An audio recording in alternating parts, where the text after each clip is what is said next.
Alrighty, hello everybody. Welcome to another live episode of PinTech Live. Excited to be here today because we are on the front page of our website. So if you go to marcopinball.com, you can easily see the Twitch embed up there, and you can just click play from there. So recommend just go ahead and make Marco Pinball your homepage on your favorite web browser.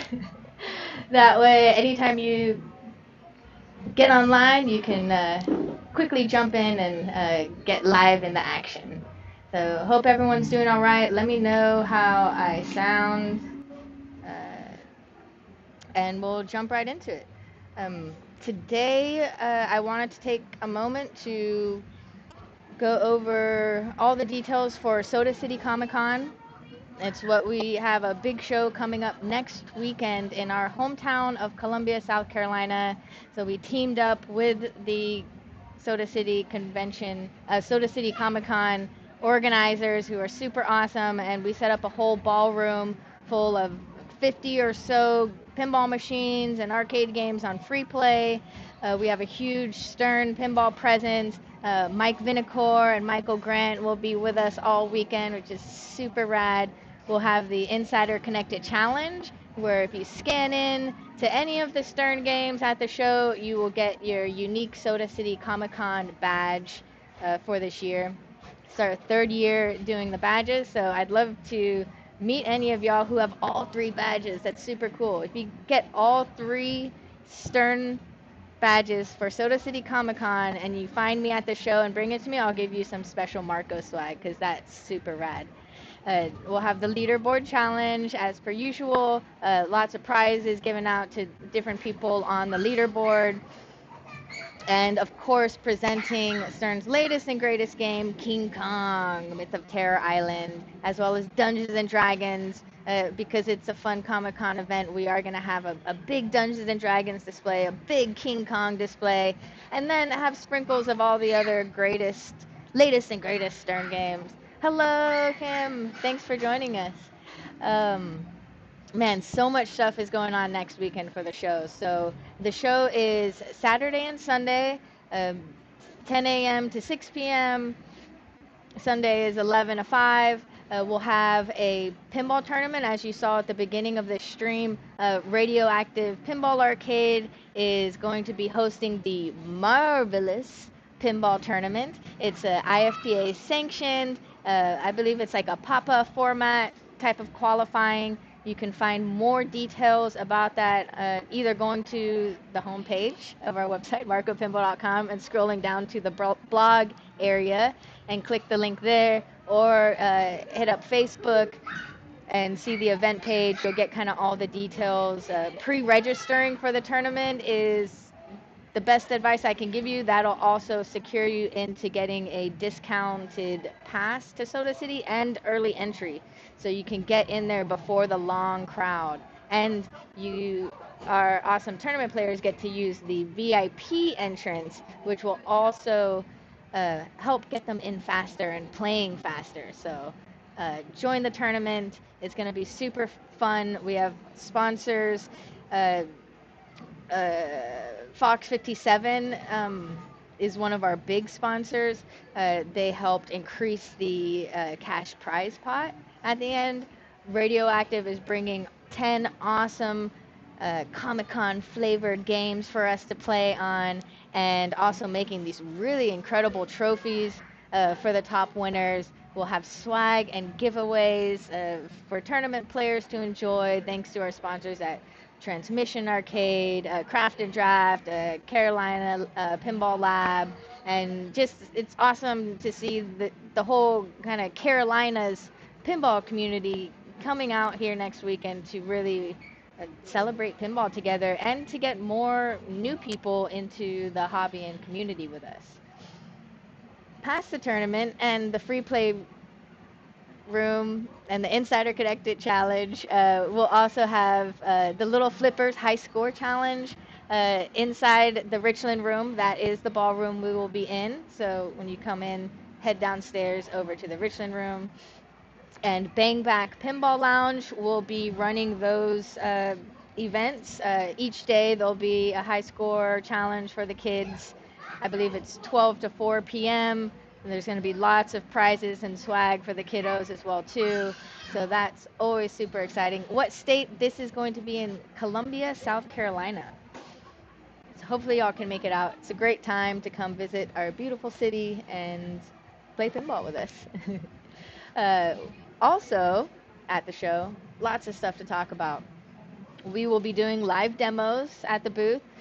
We are going to be working on a whirlwind. We'll have the Phil's Pinball with us and Matthew from Lynn's Arcade doing live demos, how to work on flipper rebuilds. I think we're doing a drop target rebuild, maybe rebuilding some pop bumpers, some board work, getting into those electronics, all sorts of stuff, as well as just kind of showcasing some of our awesome product lines. When we were at Southern Fried a few months ago, we had the Yopsicles, and we were installing Yopsicles on a Stern Wildfire, and that was just so much fun. Having people come up and watch the whole process, learn how easy it is to switch over to Yopsicles on those classic Bally Stern games. So definitely, if you come out to the show, please walk up to us, interact with us, ask questions. That's what we're here for. And if you want to build your own pinball machine, like say you have a dream theme out there that just none of these manufacturers are really probably going to pick up, just build it yourself. And you can learn all about how to do that in our custom games, our homebrew area makerspace. So we'll have Ernie out there and a few other homebrew games um, showing off their games and talking to you on how you can make your own games. Ernie will have his Trident pinball kits set up so you can see this kind of DIY helps you get to that first level of pinball design. And then we're excited to see Tiki Taboo there and Hitchhiker's Guide to the Galaxy. So we'll have 3 awesome homebrew games for you guys to hang out and experience and learn how to build your own there too.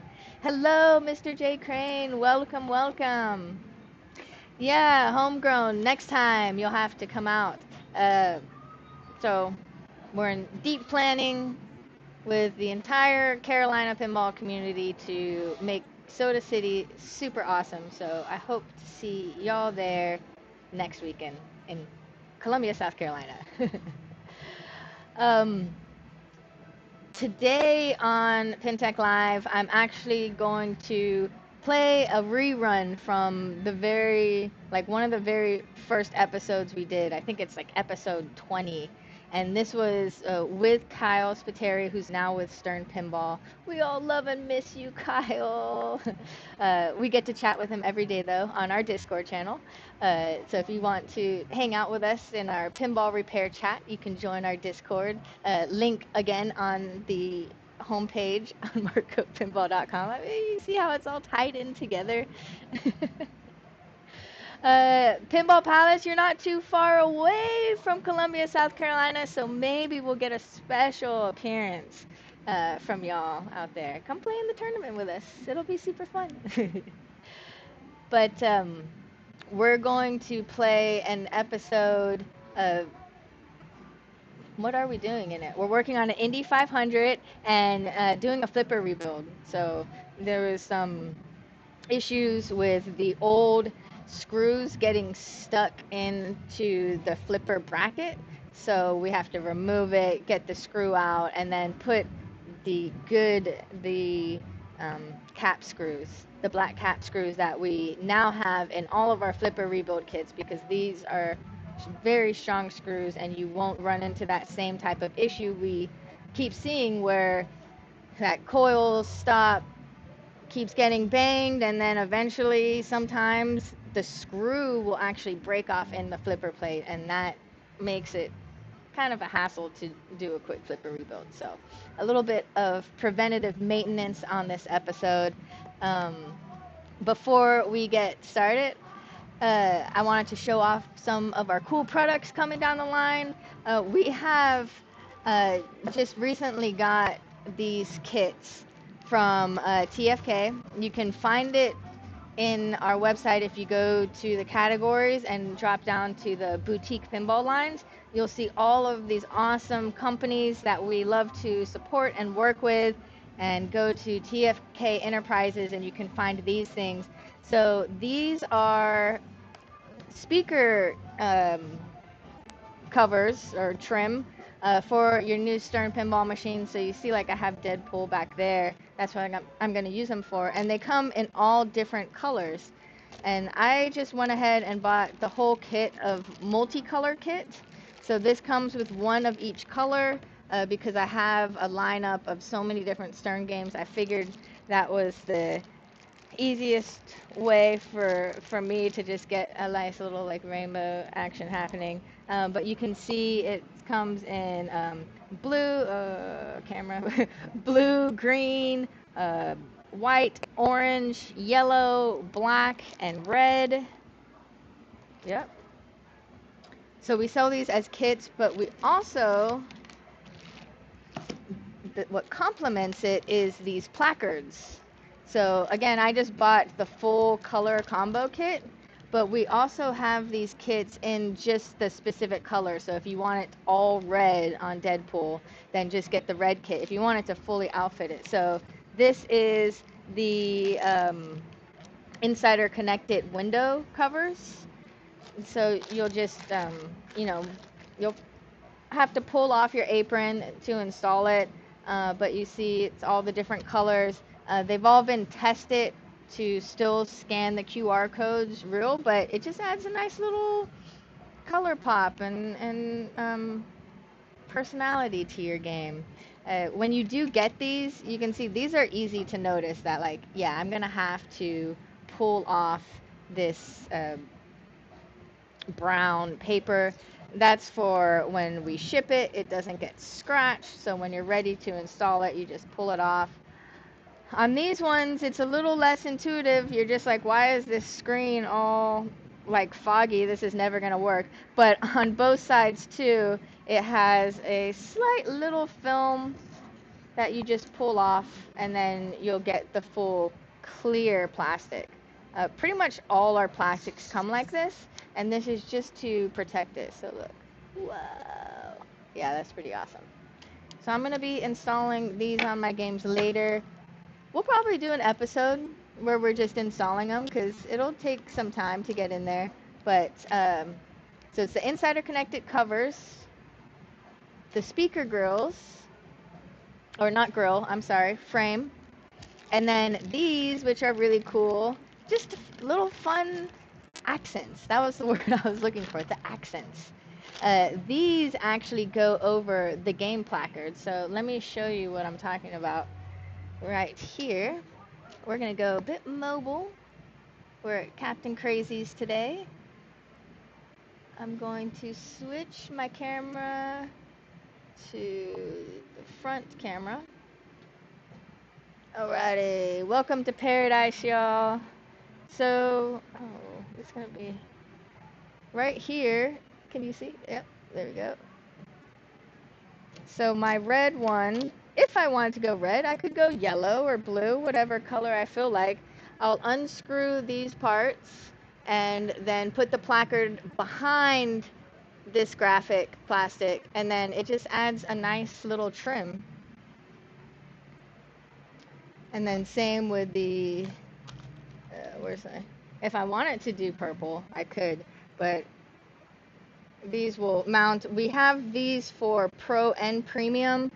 The mounting for the QR code reader is a little bit different on each model between Pro and Premium. Oh, a little behind the scenes for y'all right here. Hi. There we go. Let's get set back up. So it's pretty rad. It's just, you know, every time I go to a location and I see little extra mods added to the games, it just really resonates. Like, these people really love pinball. They really care about it. Or like you see toppers and stuff on games, like, you know, they're just not like some random people. They're like, oh, just throw some pinball machines in here. But they're they're one of us. It's fun to customize your games, and even on location games, it's just really fun to find like extra toys or like extra accents like these, adding expression lights to your games, to your Stern games that you don't already come with them, stuff like that. I'm gonna stop messing with it. It's not the point. Blue or red for Jaws? Ooh, that's a good question. I think either color would be beautiful. I've also been putting a lot of the Titan silicone on my games. I really love their line of translucent colors. So they have the clear, which is great for just getting more light splashed into your games. And then they have like the translucent pink, purple, and blue. And right now on Jaws, I have it all with translucent blue. And then my posts, sleeves, and stuff, I have like red. So it's kind of like that blood accent. It's really cool. So red for an Ellie, yeah. Or on the 50th with that trim. Mwah, beautiful. Um, Another fun little tool that we picked up is this guy. Open up. We'll do that in another episode. But this holds your wires together. Uh-oh, am I frozen? There you go. Oh no, I'm being called during a stream. This guy. Stand by. Sorry. It's PinTech Live time. Doesn't everyone know this? It has magnets on the back, so put it up against a bracket if you have the game lifted up, and it'll. You always need that third hand. Sometimes I use like the snaky clip that we have with like the little alligator clip to hold them together. But this, it's cool. You like put each wire snug inside, and then have them touch, and then you can just bloop, add that little solder where you need to, or maybe we'll try like finding some metal by like a flipper mech where the coil um, wire popped off. It's like so common. This could probably go on like the coil stop or somewhere, and then that way you can kind of hold the wire in place. So we're gonna play around with it. Just a fun little handy tool to have in your kit. Let's see, how do those play? Like more super, Titan, or standard? Did you get taller when you just sat down? I'm sitting on my knees. Yeah, I think because I like had to climb up to my bar stool, and I climb up onto my bar stool, and yes, this is the life that I live. Um, so just a brief overview of the different rings. I don't want to say like rubber rings because they're not all rubber technically, but um, what we have is our classic pinball rubber is called PRW rubber. It's premium rubber, a very special blend to last a long time. That's going to be like the most classic feeling you can get.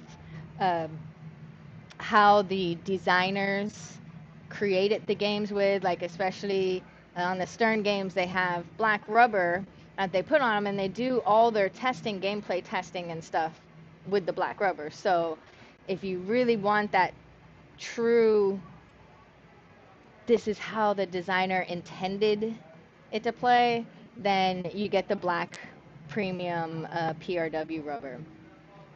If you want to accessorize and accent and add a little bit of color pop, or add a little longevity and easy to clean, so a better maintenance, less maintenance experience, then you go for the Titan and the Super Bands. So the Titan is a silicone blend ring. These are going to last longer than most rubbers. They're going to be super easy to clean because of that silicone, and you're going to get a variety of colors. There's like so many different colors to choose from, so you can accent your games how you like. I love now I really put on all my games Titans on my flipper bats and my slings. especially the glow in the dark the glow UV reactive green rings, like on my Stranger Things. Anytime it goes into the upside down and it hits it with the black light, the green just pops and it's so vibrant. I have a blackjack over there that I also have um, the green rings, the green glow rings, as well as the other translucent colors. And those also on the black light are pretty reactive. So they just pop and it just looks beautiful with the rest of the game. Um, uh, so Titan silicone is really cool because Titan really spent a lot of time making it like it's like competition blend. They really wanted it to feel as much as normal pinball rubber feels, especially like for tournament play and stuff like that. So that's gonna be like your next step up of it still feels like I'm playing on pinball rubber, but I get that little accent colors, I get the less maintenance and all that stuff. Now with super bands, they are a polyurethane blend. So they're, and I should have brought samples, I'm sorry, but they are going to be a lot more durable than Titans, than standard rubber, than our premium rubber because of the polyurethane. Um, I hope Dado's not down. These rings are super easy to clean and are virtually indestructible. So kind of once you put them on there, they last for forever. So you're not having to constantly rotate them out. You should always rotate them. Rotating rings is just good practical advice for pinball. Rotate your rings. So as an operator and working with other operators, I've learned that I put super bands in all of those places that are really hard to get to. So underneath ramps, the in lanes at the very top, those guys will get super bands. All my posts will get super bands and stuff like that. And then when I get down to the bottom for the slings and the flippers, then I'll go to either the PRW rubber or the Titan silicone. So that way I'm getting a nice gameplay flow and stuff. We do have full kits, game-specific kits for all three of these types of rings that you can find on our website. Even with the Super Bands kits, they come with flippers and slings, and some people love it, and it's awesome. Like I said, it's very low maintenance. Just like the Titans, you can easily clean the muck off of it, all that coil dust. The gameplay is going to be different. It's like putting race car tires on your Celica. I don't know. That was a terrible, terrible example because some people will be like, I race Celicas. Um, Putting race car tires on your, give me some random car. Your Honda CRV. People race Honda CRVs too on your, y'all get the point. On your Jeep. Yeah, sure. Put super bands on your Jeep. The point being is super bands send balls and spinning. They are a tighter ring with the durometer. So like when you're on slings, they're going to be just more constrictive, which actually makes your gameplay a lot easier. So if you have super band slings on it, you're not going to get this full send of the ball onto the other side of the playfield that you would get with regular rubber or silicone. So it's just like, I always recommend just how do you want this game to play? What's the level of maintenance you want to do on it? And how do you want it to feel? What's the vibe of your game? The vibe of your pinball. That sounds so silly. But yeah, so there's really, like how to clean a game, there's 1,000 ways to do it.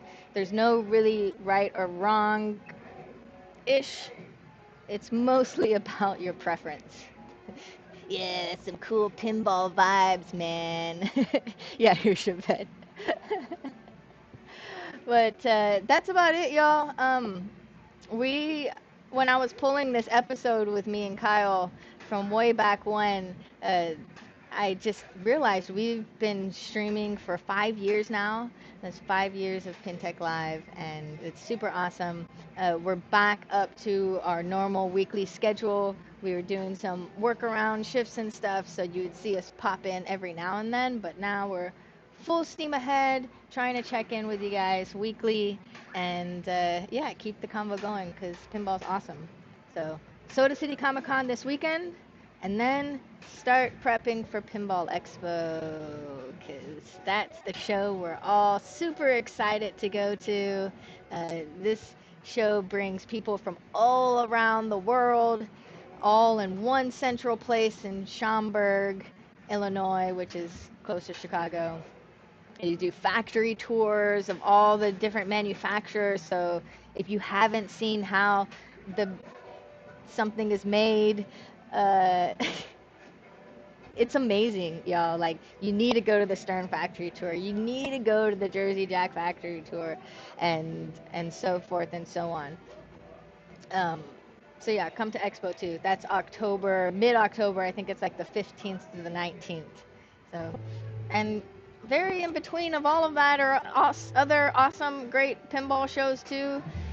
We live in this beautiful time period where every weekend there are several pinball events all across the country and the world. So if you're looking for your pinball fix and a place to meet new like-minded people, go to a pinball show. Go to a pinball tournament, gathering, whatever. Rocky Mountain Pinball Show's coming up.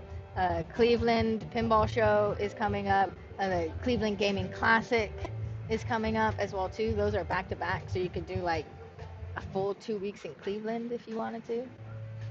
Um, yeah, pinball's awesome. It's the best. Expo will be here. I know we're already planning for Expo. We have lots of big plans for Expo this year, and I'm not going to tell it to any of y'all yet, but we're super excited. We're going to be supporting the homebrew community again like last year. Last year we had over 40 homebrew and custom games at Expo. It was 40 for the 40th. It's freaking amazing. We want to hit that number again too. Maybe more. We'll see. So if you're working on a game, touch base with us. Let's get you in here and showing it off at Expo. Your game doesn't need to be at 100%. It could be at any stage level. It's fun to see the journey as just a bystander of, I want to see some whitewoods in the homebrew section. That really gives me a concept of like, oh, I see how they're doing this. I could probably do this too, you know? So it's all about just helping people with that journey and the exposure for it. So if you're still working on your game, don't keep waiting to bring it out to a show. Bring it to a show, use it as an opportunity to field test and to be around other makers that will also help you get to the next level of your project. Super amazing community, and I love it. Yes, this is Captain Crazy's Paradise. We have 19 games, 19 pinball machines, and a bunch of other video arcade games here. I'll give you guys a quick little view while I switch over to the content. But as you can see, we are located in Foley, Alabama, which is a rock skip away from Gulf Shores and the Gulf of Mexico beach, so you can get a really affordable beachfront condo and then come here and play pinball and arcade with us, y'all. And then make your way up to Columbia, South Carolina and go to Soda City Comic Con with us. Right? I mean, come on. All right, y'all. We are going to, I'm going to move y'all over here. I'll be active in the chat if you guys want to chat too. Hi, Spunky. Welcome to the show. I finally figured out how to get my Twitch categories all worked out, so now we're back in the official pinball category. Thanks for the help for that last week. That was life-changing, really. So yeah, we're gonna go ahead and start this episode where we are getting dirty, down and dirty with Indy500. Cheesy music and all.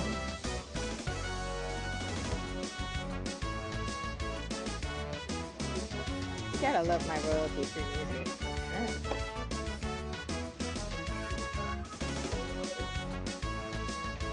Alright, y'all. Enjoy.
Switching over.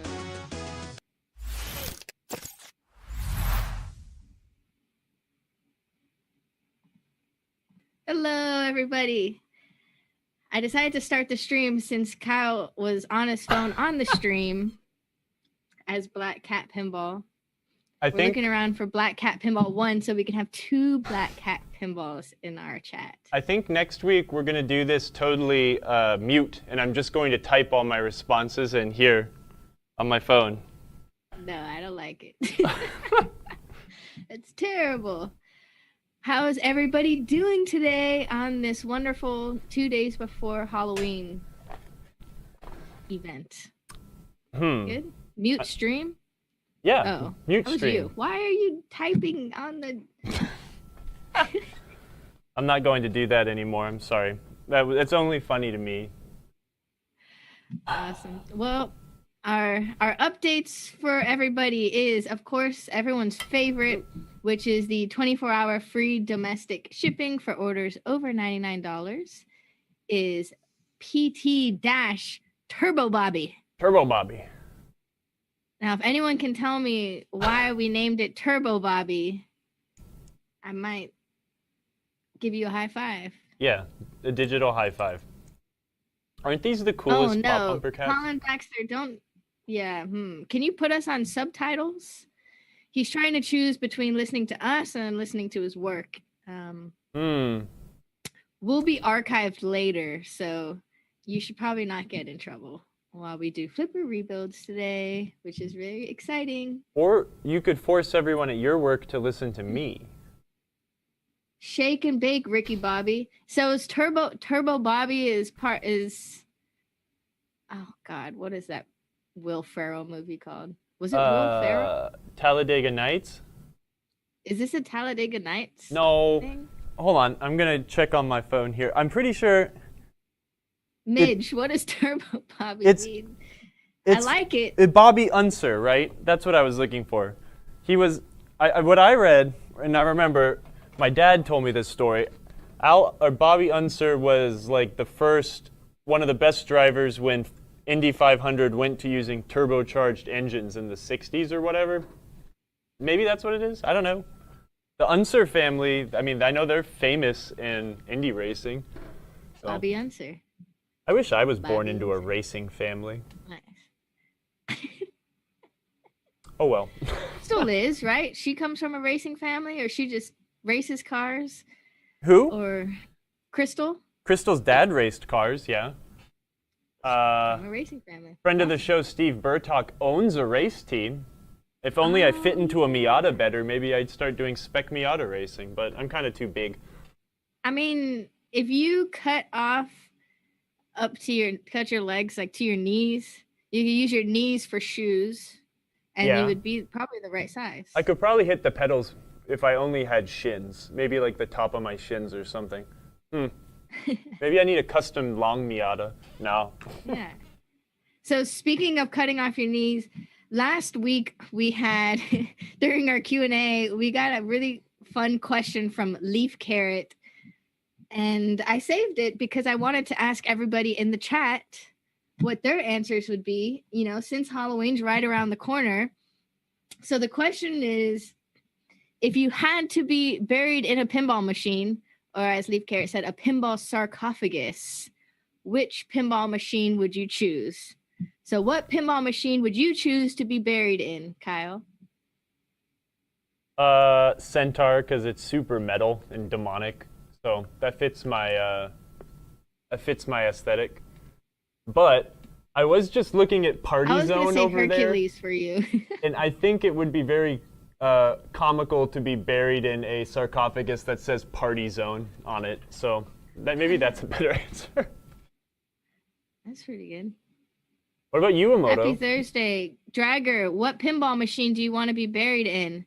Well, I mean, it's kind of cliche for me, but I would definitely have to be buried in a hard body, because then my body would be a hard body, and it's just fitting.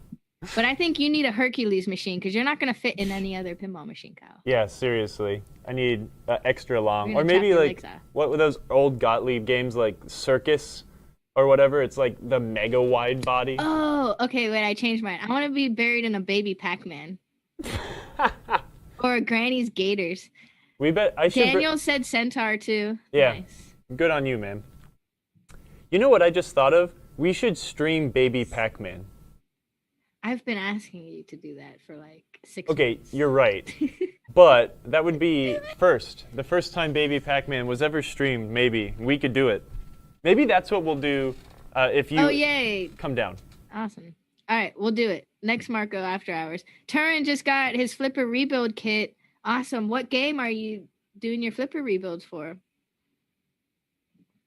And while you respond to that, I guess it's a good transition. We have a couple more updates to give you, but we might as well jump into our product spotlight of the day. Wait, but I feel like we skipped over people's answers over what they would be buried in.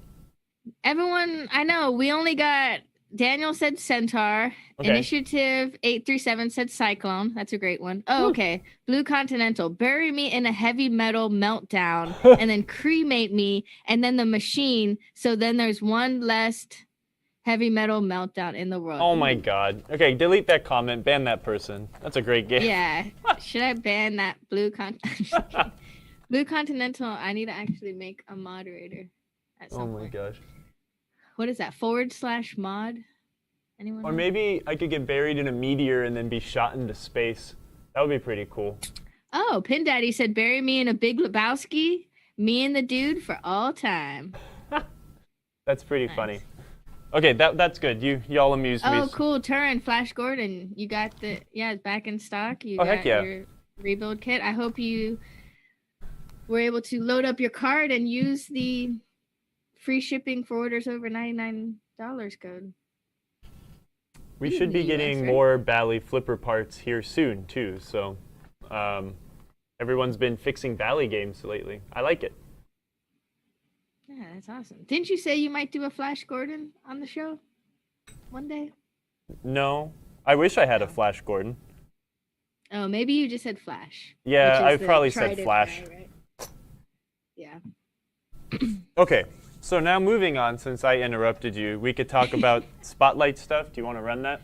Oh, yeah. Okay, let's run our product Spotlight. This is my favorite part. I hope it's ready. You have to run a splash screen? You have to be quiet? I'm bad at being quiet. Wait.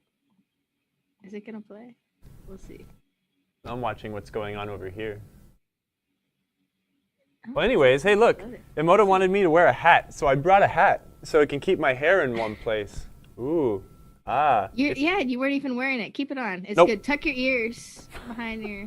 We'll put it on when I'm actually working on the game so my hair doesn't fall in my face. Oh, hello, Wild Man 9999. That's a lot of... must be a lot of wild men in the world then. 9999. Roller Pinball, thank you for the subscription. That's awesome. Hey, thanks. Once in a row. We appreciate that. Drop target set for Centaur. All right, here we go.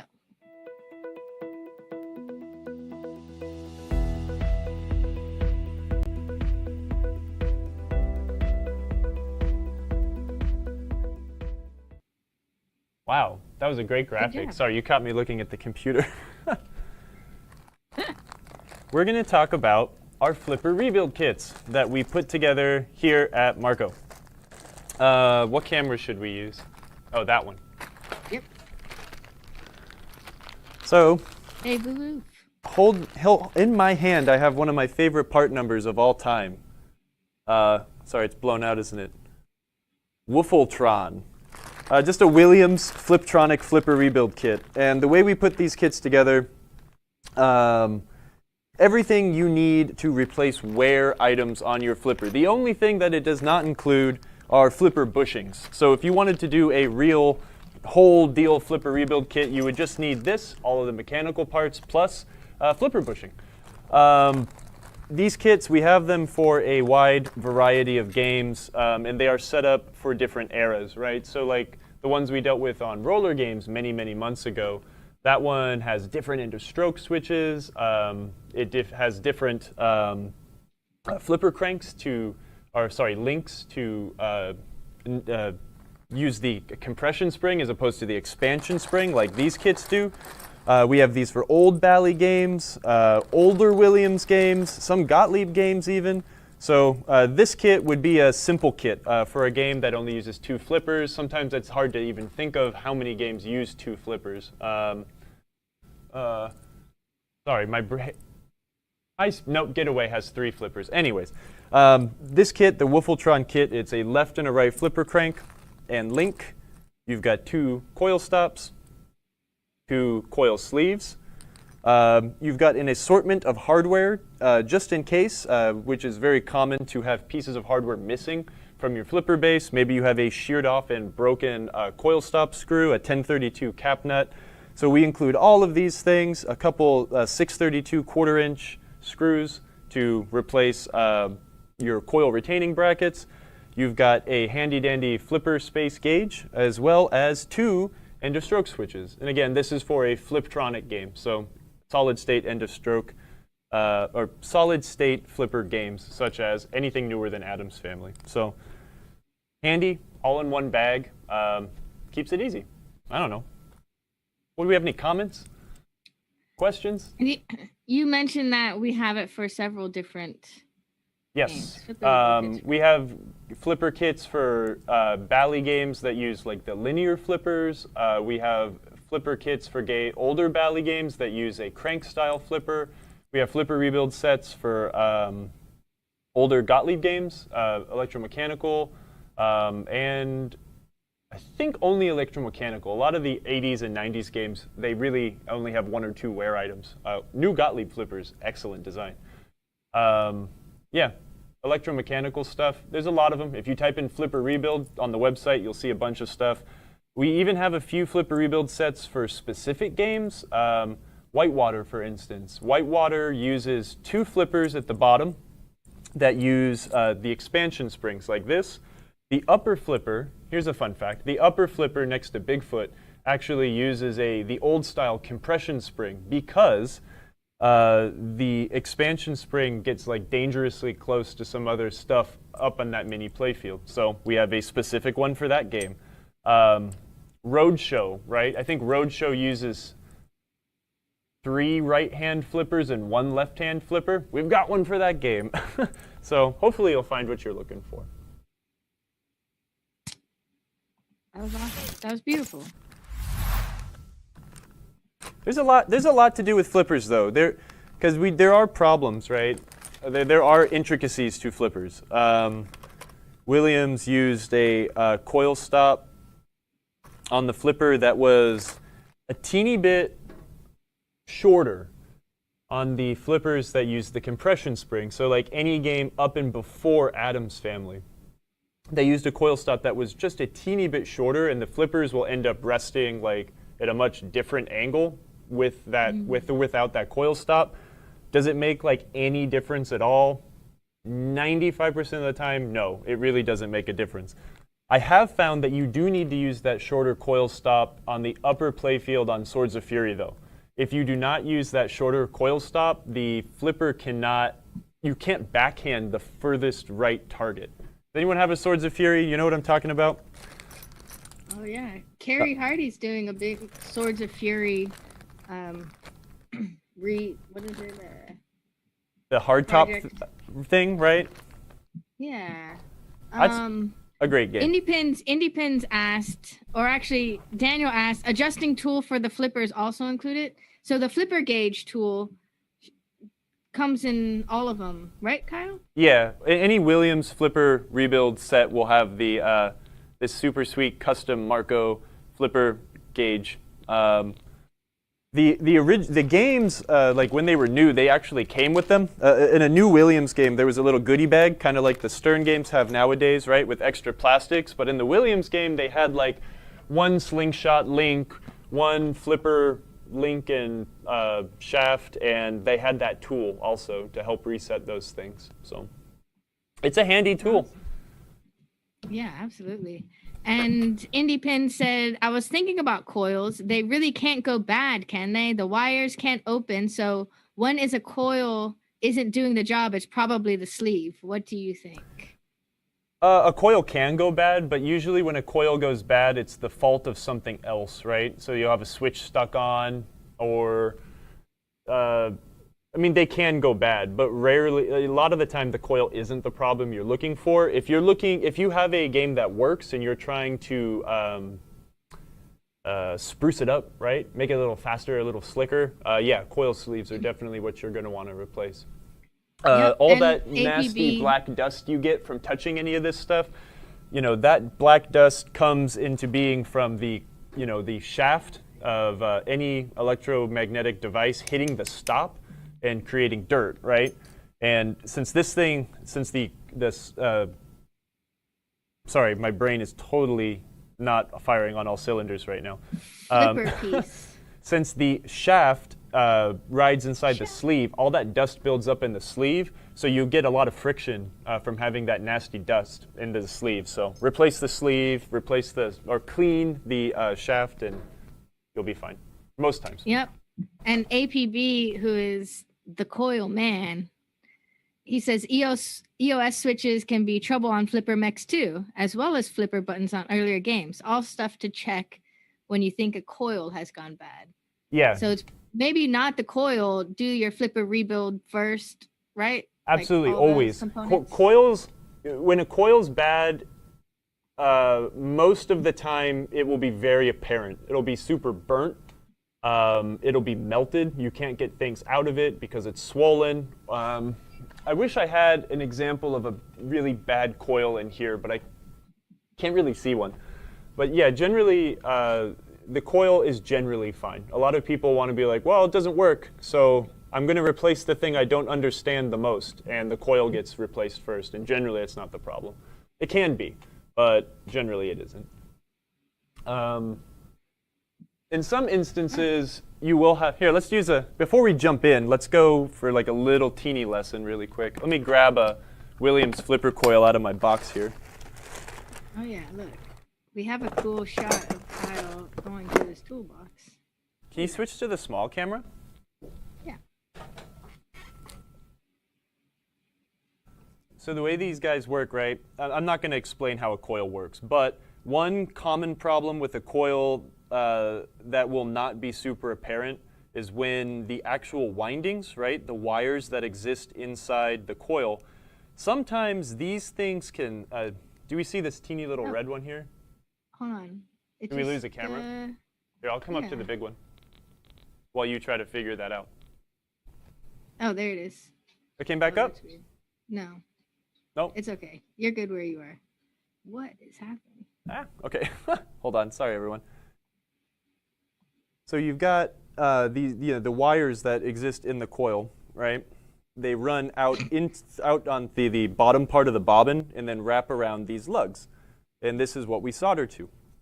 What can happen sometimes is these wires will break. And very commonly it is this one. This is the hold wire here. This is the circuit that keeps the flipper up. And it will come unsoldered here, or it will break right here. So you can have an instance where a coil might not work without it being burned. So when in doubt, you can always double check and make sure all these wires are attached if you're messing with a finicky coil. So I figured I'd bring that up before someone clipped it and said, actually, coils can go bad, and here's why. So let's get to work. I know. I'm like, where are you? I'm putting my stuff away. I see you. I see you, Kyle. So let's use the small camera. Is there any questions off of that tirade that I just gave? Good afternoon, TurboGrafx 7. Yo. Mark Friedberg on Facebook says, just got a rare Game of Thrones LE. Ooh, and he's shopping on our site for it. That's awesome. Nice. Mark, just as a friendly reminder, you're actually a first-time viewer, so that's awesome. We got you watching our show. We do pinball repairs and maintenance and all sorts of cool pinball tips. However, we are slowly migrating off of Facebook and YouTube. So right now we're streaming on Twitch, Facebook, and YouTube, but soon we will just solely be on Twitch. So if you don't mind to also take a second for anyone that is on those other channels to come on over to Twitch, twitch.tv/Marco Pinball.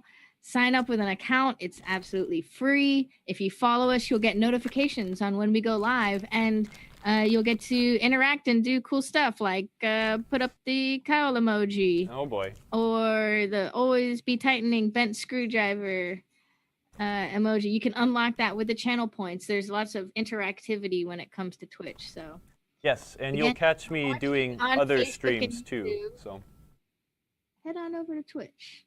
Let's see. where did I leave one part? There's at least 11 of you that need to come. 11 of who? Twitch. That are watching on Facebook and YouTube. And also, too, get on the Twitch. There's so many awesome people streaming pinball now. So any hours of the day, you can click on the pinball category, and someone is bound to be streaming something. And it's not just pinball. There's a lot of really cool stuff on Twitch. So yeah, that's true. You can go way outside of pinball, and Twitch is the new Netflix. Right? I don't know if I'll. Yeah, I'll just.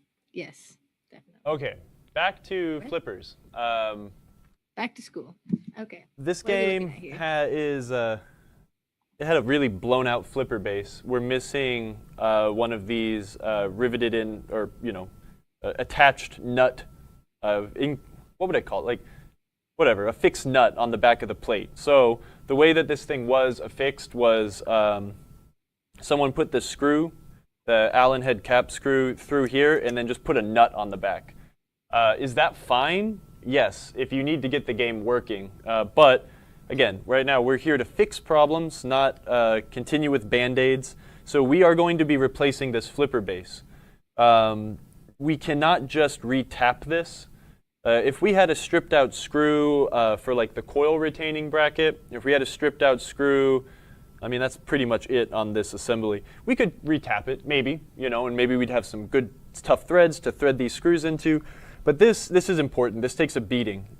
If this thing gets screwed up, we can have flipper problems, and we don't want that. So this is a relatively inexpensive part. We are going to replace it. I've got a new flipper base plate here. They are oriented left and right with these Williams games, so you do need to make sure you get the correct one. On the more modern versions, they do have this plate, or what would I call it? I mean, this is where the end of stroke switch mounts to. This is affixed with screws, where the old ones are, I don't know, spot welded on, I guess. This thing also looks like it has glue on it. This flipper bushing, it is not going to be reused. So, going to very quickly install a new flipper bushing into this base. These are attached with nuts on the other side. I am going to be using new hardware because why not? And I could salvage this old hardware if it's still good. So these guys attach in through here. Actually, this part isn't threaded, is it? No, it is threaded. These things are double tight though. The plate is actually threaded, so these screws do get tightened in through the plate, but then they are also anchored with a nut on the back. Okay. We're not tightening things down too hard, right? We're getting them all snug, and then we will kind of go in like a car wheel, right? And snug, snug, Snug. Then we'll throw the nuts on the back.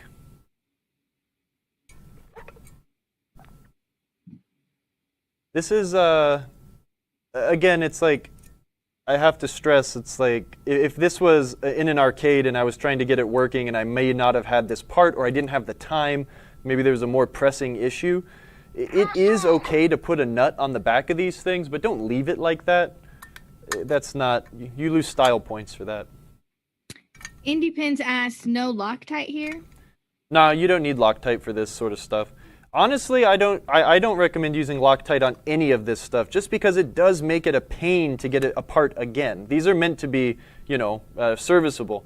What I do want to try, someone said use some clear nail polish. Oh, yeah. Clear nail polish will give it like a teeny bit of adhesion, but it will also not like do what Loctite does, which is keep things in place. So I might give that a shot sometime. That's a good hack. Yeah, we should see how well it works. But the thing is, like, right, with new parts and new hardware, there's really no reason to use a tightening or, you know, a chemical agent to keep things tight. These threads are strong. They're going to hold their torque. I'm going to remove this coil retaining plate just so people don't say, Kyle, you're being lazy. I'm going to clean this. I'm just going to rub it down. And it's not really going to clean up, but whatever. It's a flipper part. Nice. TV Chasers asked, do you ever do EM repair streams? Soon. Yeah, I will be soon. Yeah, it's on the list. I really like working on electromechanical games, but I really like working on them like at my own pace because I do my troubleshooting is a little bit slower on electromechanical games. Yeah, and also TV Chasers, if you haven't heard of Fun with Pinball's EM Repair School, they do a seminar like once a month. It's a live stream. It's tomorrow. And you also. sign up. It's completely free. It's what? It's tomorrow. It's tomorrow? Yes. Oh my gosh. I might have time to watch it. I think I signed up. And yeah, so if you go to funwithpinball.com and look for their EM repair stream, you can sign up. And it's awesome. You learn how to read schematics, which is very, very important for EM repair work, I've learned, and a lot of other cool tips and tricks. And if you have a game that is not working, you can sign up under that bracket. And if you have a webcam or, you know, some way to connect video on, you can actually show everyone your problem, and they help service your issue right over the video screen. It's amazing. Yeah, and the people that are there to help you know a lot. So they're very thanks for sharing that link, Pez. Competent and quick at fixing issues. So I can't recommend it enough. I will be doing it soon. I've got a Grand Prix at home that needs love. But also some of my electromechanical games here have teeny issues because I yanked them out of an arcade, put them on a shipping pallet, and then shipped them to South Carolina, and I just have not touched them since. So some of them need a little love. TV Chasers, definitely sign up as I forget how they classify it, but as a person with a game with an issue. And then you type in what your issue is, and they might select you. A person with a problem game. Okay, while this camera's on the small screen, I'm going to reposition it to the game. We are going to install a flipper from basically scratch. Look at him walk in there. Awesome. Let's see. Let's follow up with a chat. Oh, Adams40 Kyle asked, why doesn't Marco include the plastic bushings with their kits? I always forget and have to go back and reorder. You know, I honestly don't know why we don't, but I'm going to, the reason most likely is because you don't need to change it every time you rebuild the flipper, right? It really isn't something that needs to be changed unless it's bad. Generally, if a flipper is put together right, the bushing won't need to be changed as often as the rest of the mechanical pieces will. So. Right. When I got my flipper rebuild kit, I was missing a plastic bushing, but then I scoured the bottom of my cabinet and I found it. and I just You were missing. back on there. Oh wait, for your hard body? Oh, maybe I'm talking about the wrong. Yeah. Yeah, because your game uses the nyliners, the little. Oh yeah, the nineliners. That's what I was thinking. Nyliner is plastic, right? Yeah, they are. But the fella that was asking the question was talking about the actual bushing. So That and one. again, That doesn't come with it. Oh, no, okay. the flipper bushings do not come with the flipper rebuild sets. Because again, look, this one's crummy and old, but the thing isn't broken. It's still doing its job. The way I test these generally is put the flipper shaft in or get a screwdriver Yeah. and bend it, and you'll usually see that they start separating around here. This starts to lift. So just keep them on hand, but it's you're not hurting anything, but you're not doing any great service by changing it every single time, right? Okay. That's fair. Cool. Just clean it up. All right, I've got 2 cameras, and since this is like up close and personal, due to physical distancing stuffs, I want to make sure I'm doing all the camera work today. So I apologize in advance because I'm bad at it. So we are going to. Yeah, let's get. What's up? I'm looking for your. Okay, never mind. You're good. Yeah, you guys Everyone's got. talking about some of our kits come with bushings. Some some kits of them do. don't. Well, the most commonly sold kit is the Williams flipper rebuild kits, the Fliptronic kits, and those do not.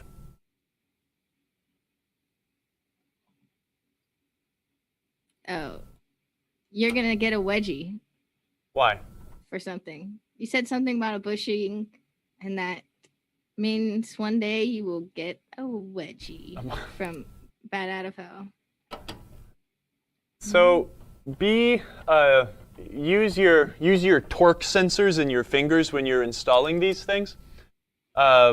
These are attached to the playfield using a number 8 by 1/2 inch hex head sheet metal screw.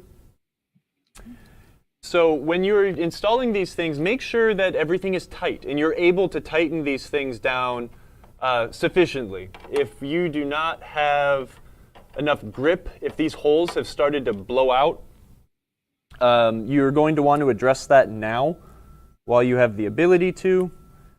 Sometimes, if I'm feeling a little lazy and we have a blown out playfield screw on like a device, right, like maybe this up kicker or something like that, I will size up the number 6 by 1/2 inch screw to a number 8 if the bracket allows for it, instead of filling the hole with a dowel and glue.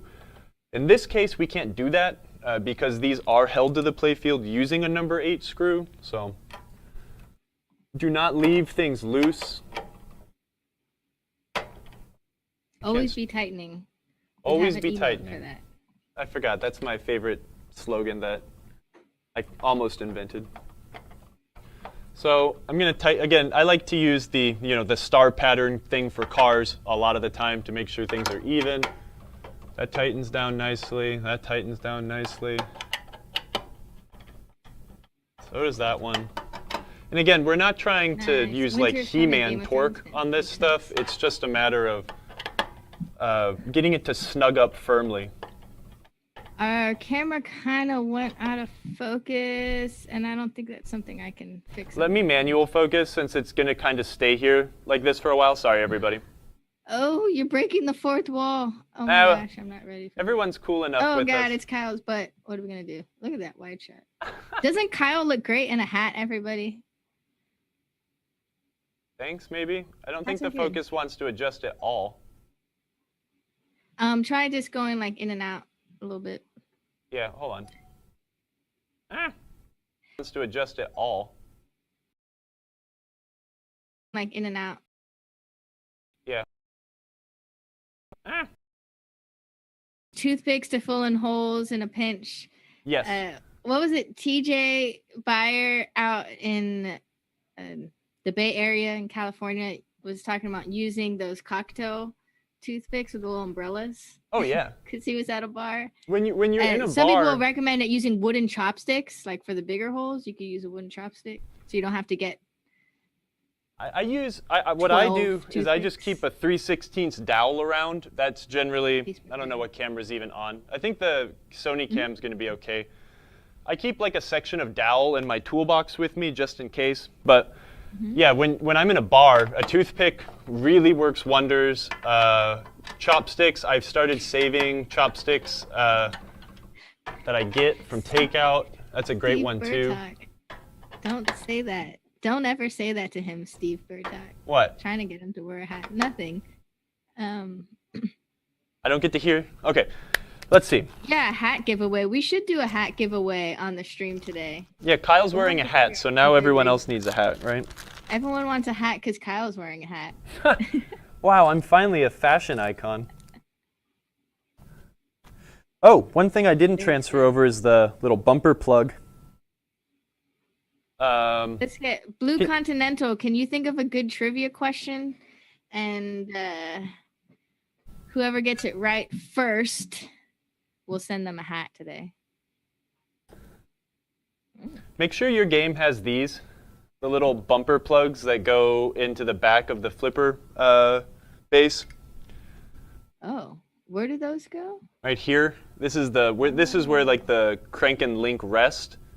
The little bumpers keep everything safe and happy. So I forgot to take the old one out and put it into the new housing. I'm gonna actually, you know what? This one's kind of loosey-goosey. I got some new ones just in case. These are good to have around. Do they fall out easily after a while? Is that This like again 30-plus-year-old one doesn't want to go into this brand new flipper base and stay in very nice. So they don't fall out very often, but you want to make sure they're still there. Okay, let's see. This is the left side crank. I always tell the left side because when I look at them this way and you have the switch actuator pointing away from your body, if it is on the left side, that means it's a left side crank. nice? Let's see. Actually, I want to put the end of stroke switch on first. This switch, not original, but it will do just fine.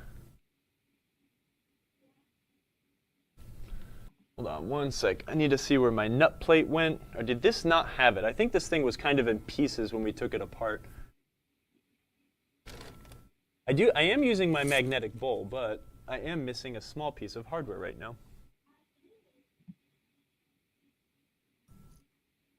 Uh-oh.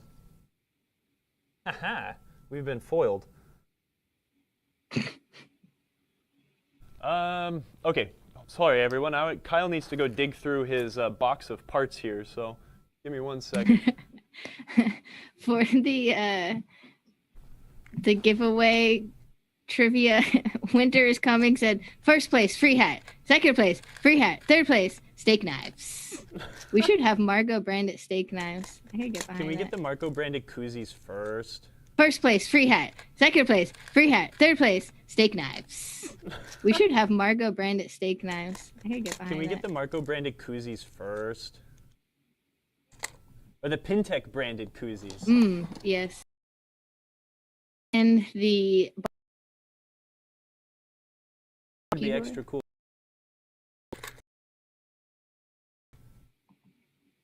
Wow, where did this thing go? Now I'm like freaking out because I might not have one.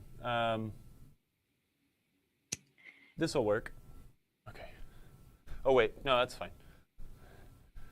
Let's see if this will work. What I was freaking out about is there's like a nut plate that goes on the back to hold these screws in place. Oh, man, I'm dumb. I did the smart thing and I tightened it all back together. It was there the whole time. Yeah, if we ever do show's turn, we'll definitely have Marco branded hand sanitizers. Or sorry, when shows become a thing again.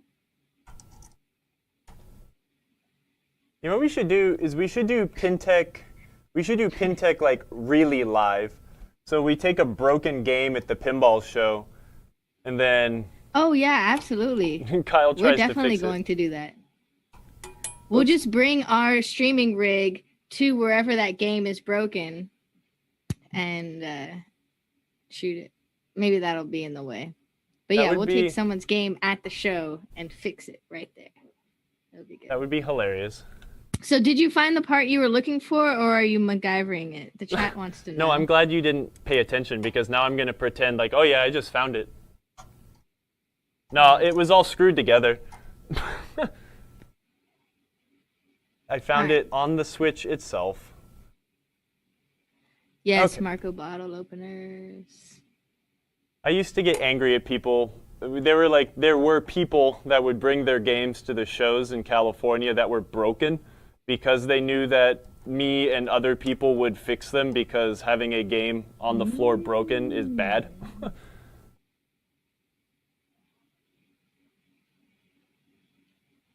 So can you explain to us what you're doing right now? You're installing the.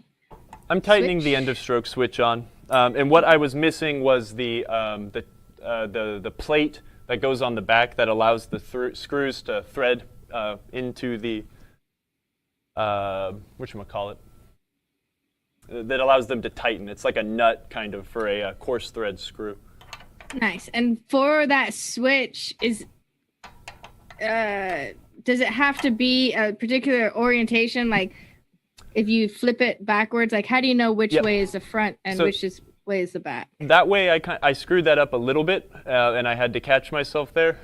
The end of stroke switches on a WPC game.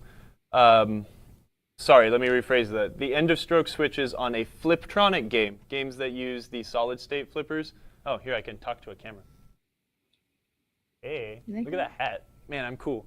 Look at that drop ceiling. They use a normally open end of stroke switch that does not carry current, right? The end of stroke switches on older games, they complete the circuit that allows the high powered side of the coil to flip. And then opening it puts the high resistance side of the coil into the circuit as well.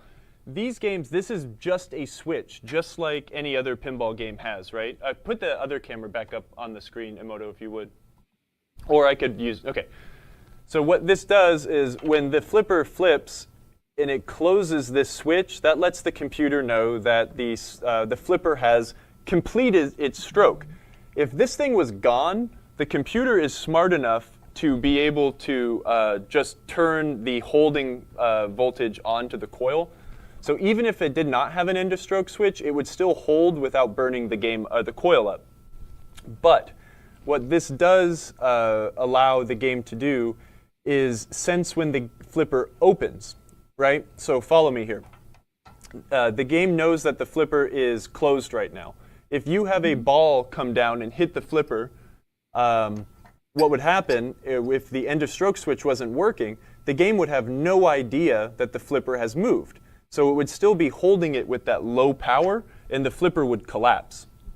Where if we had a working system, the way it is supposed to work, the flipper is up, you're in a multi-ball, and the ball comes down and slams against the flipper, the switch opens, and then it repowers it on the high side. This happens so fast that you wouldn't know, you wouldn't be able to tell, you wouldn't be able to see. But it allows you to have it allows the flipper to know when it's changed states, to repower and keep itself up. That makes sense. I think I wrote that a lot more eloquently in an article that I wrote for the website a couple months ago. So maybe Yes, check that you out did. if that didn't make sense. But that's one thing you'll notice. I see that a lot of newbies on the Facebook group or whatever. They'll be like, my end of stroke switch is not hooked up on my, whatever, insert WPC game here. It's like, but it still works. Like, what's up with that? And that's the reason. Data East had that problem when they went to a solid-state flipper. They introduced a solid-state flipper system that had no end-of-stroke switch. So there's like 3 or 4 games that use that system, and when you're in a multi-ball, if the ball hits the flipper, it just collapses and it drains. So it's frustrating. Makes sense. Yeah. I said, very good information, Kyle. Thank you. Hey, no problem. I agree. Kyle, before you get into more information, can you zoom out that camera a little bit? The focus keeps kind of being all wonky. Is it goofing up? Let me try this really quick I would too, y'all. say not be zoomed in so much. And then your angle is kind of your big old hands getting in the way. Yeah, I think I should switch to the smaller camera, but I also just raised the tripod up like 6-7 inches. Yeah, so that's pretty nice. that's a little bit better. Let me zoom in on it. Yeah, you're good. You hold that so we can. Okay, cool. And I'll zoom in. So I'm not going to put the flipper shaft, the flipper bat into the game right now, just because the top of the playfield is like absolutely filthy. So I want to wait to put those nice new clean parts into the game once we're at, I like to call it like clean stage, right? Where we can keep those new clean parts looking fresh and don't get nasty, dirty novice or wax or dirt all over the nice clean white parts.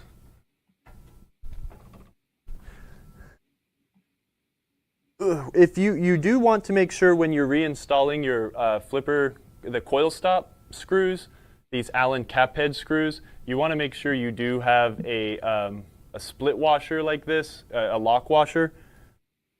Don't install it without it. I mean, you can, but it's better practice to have it there. It keeps these things nice and snug and they don't back out. Nice. So these do require some torque. Not tons of torque, but it does require torque. I'm going to switch from using my this Allen driver to a T-handle. This is a 5/32 T-handle Allen wrench. And this allows me to get a bit more torque on this to keep it solid. Coil orientation. This is something people ask about pretty often. If you can, always try to orient your coils this way, with the bottom of the bobbin and the diodes facing away from the coil stop. Williams found by changing the orientation of this coil, you would end up breaking a lot less diodes on the flipper coil, which can cause problems, right? So if at all possible, if you have the wiring length or if you want to undertake a small project, extend the harness of your whatever game it might not be working in and try to orient the coil this way. It's nice. Good for the game. It's a good tip. Rinse and repeat. We'll move on to the next one. This game is rough, so I am expecting that this flipper base is going to fail and I'm going to laugh and we'll have to take it off, but let's see what happens. When you're in here, I like to wipe things off, make it clean. I did test this flipper bushing last week and it is not broken, so we are going to run with it.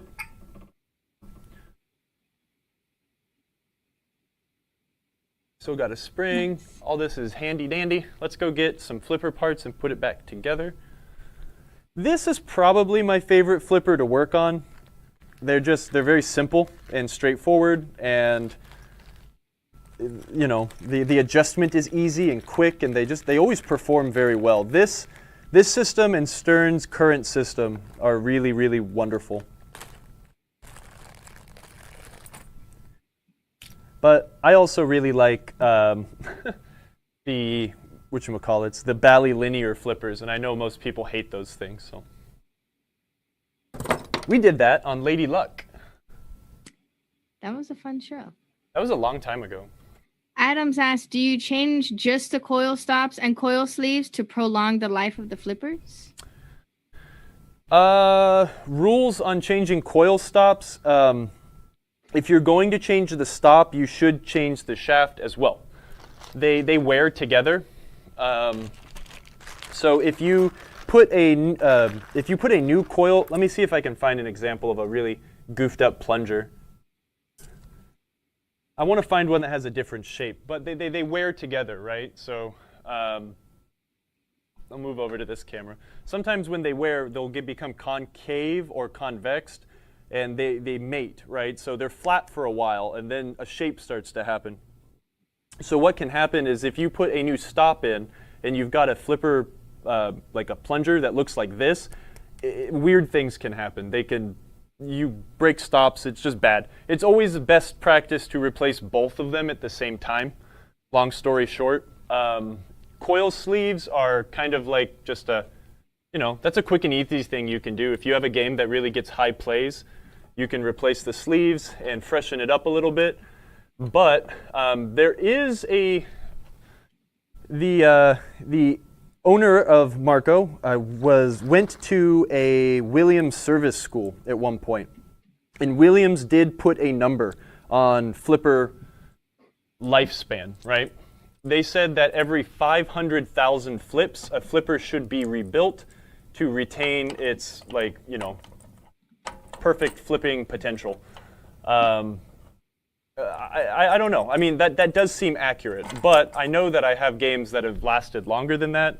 That's the fun thing about pinball, is there's lots of variables that can change, but yeah, best practice, replace those things together. Sorry, that's a long answer for an easy question, but all right. Nice. We're going to put this coil stop on.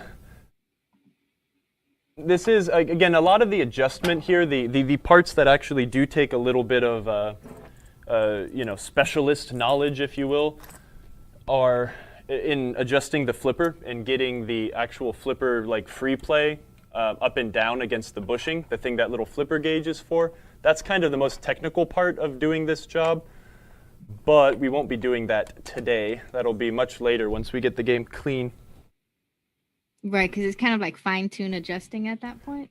Yeah, it's just, there's two adjustments, right? We want to make sure that we have enough free play up and down so we're not binding up against the bushing, but we also want to make sure we get the flipper angle set just right so there's no annoying hops when it comes off of the in-lane guides or whatever. All right. Nice. Generally, when I get a new pinball game, the first thing I do is generally rebuild the flippers.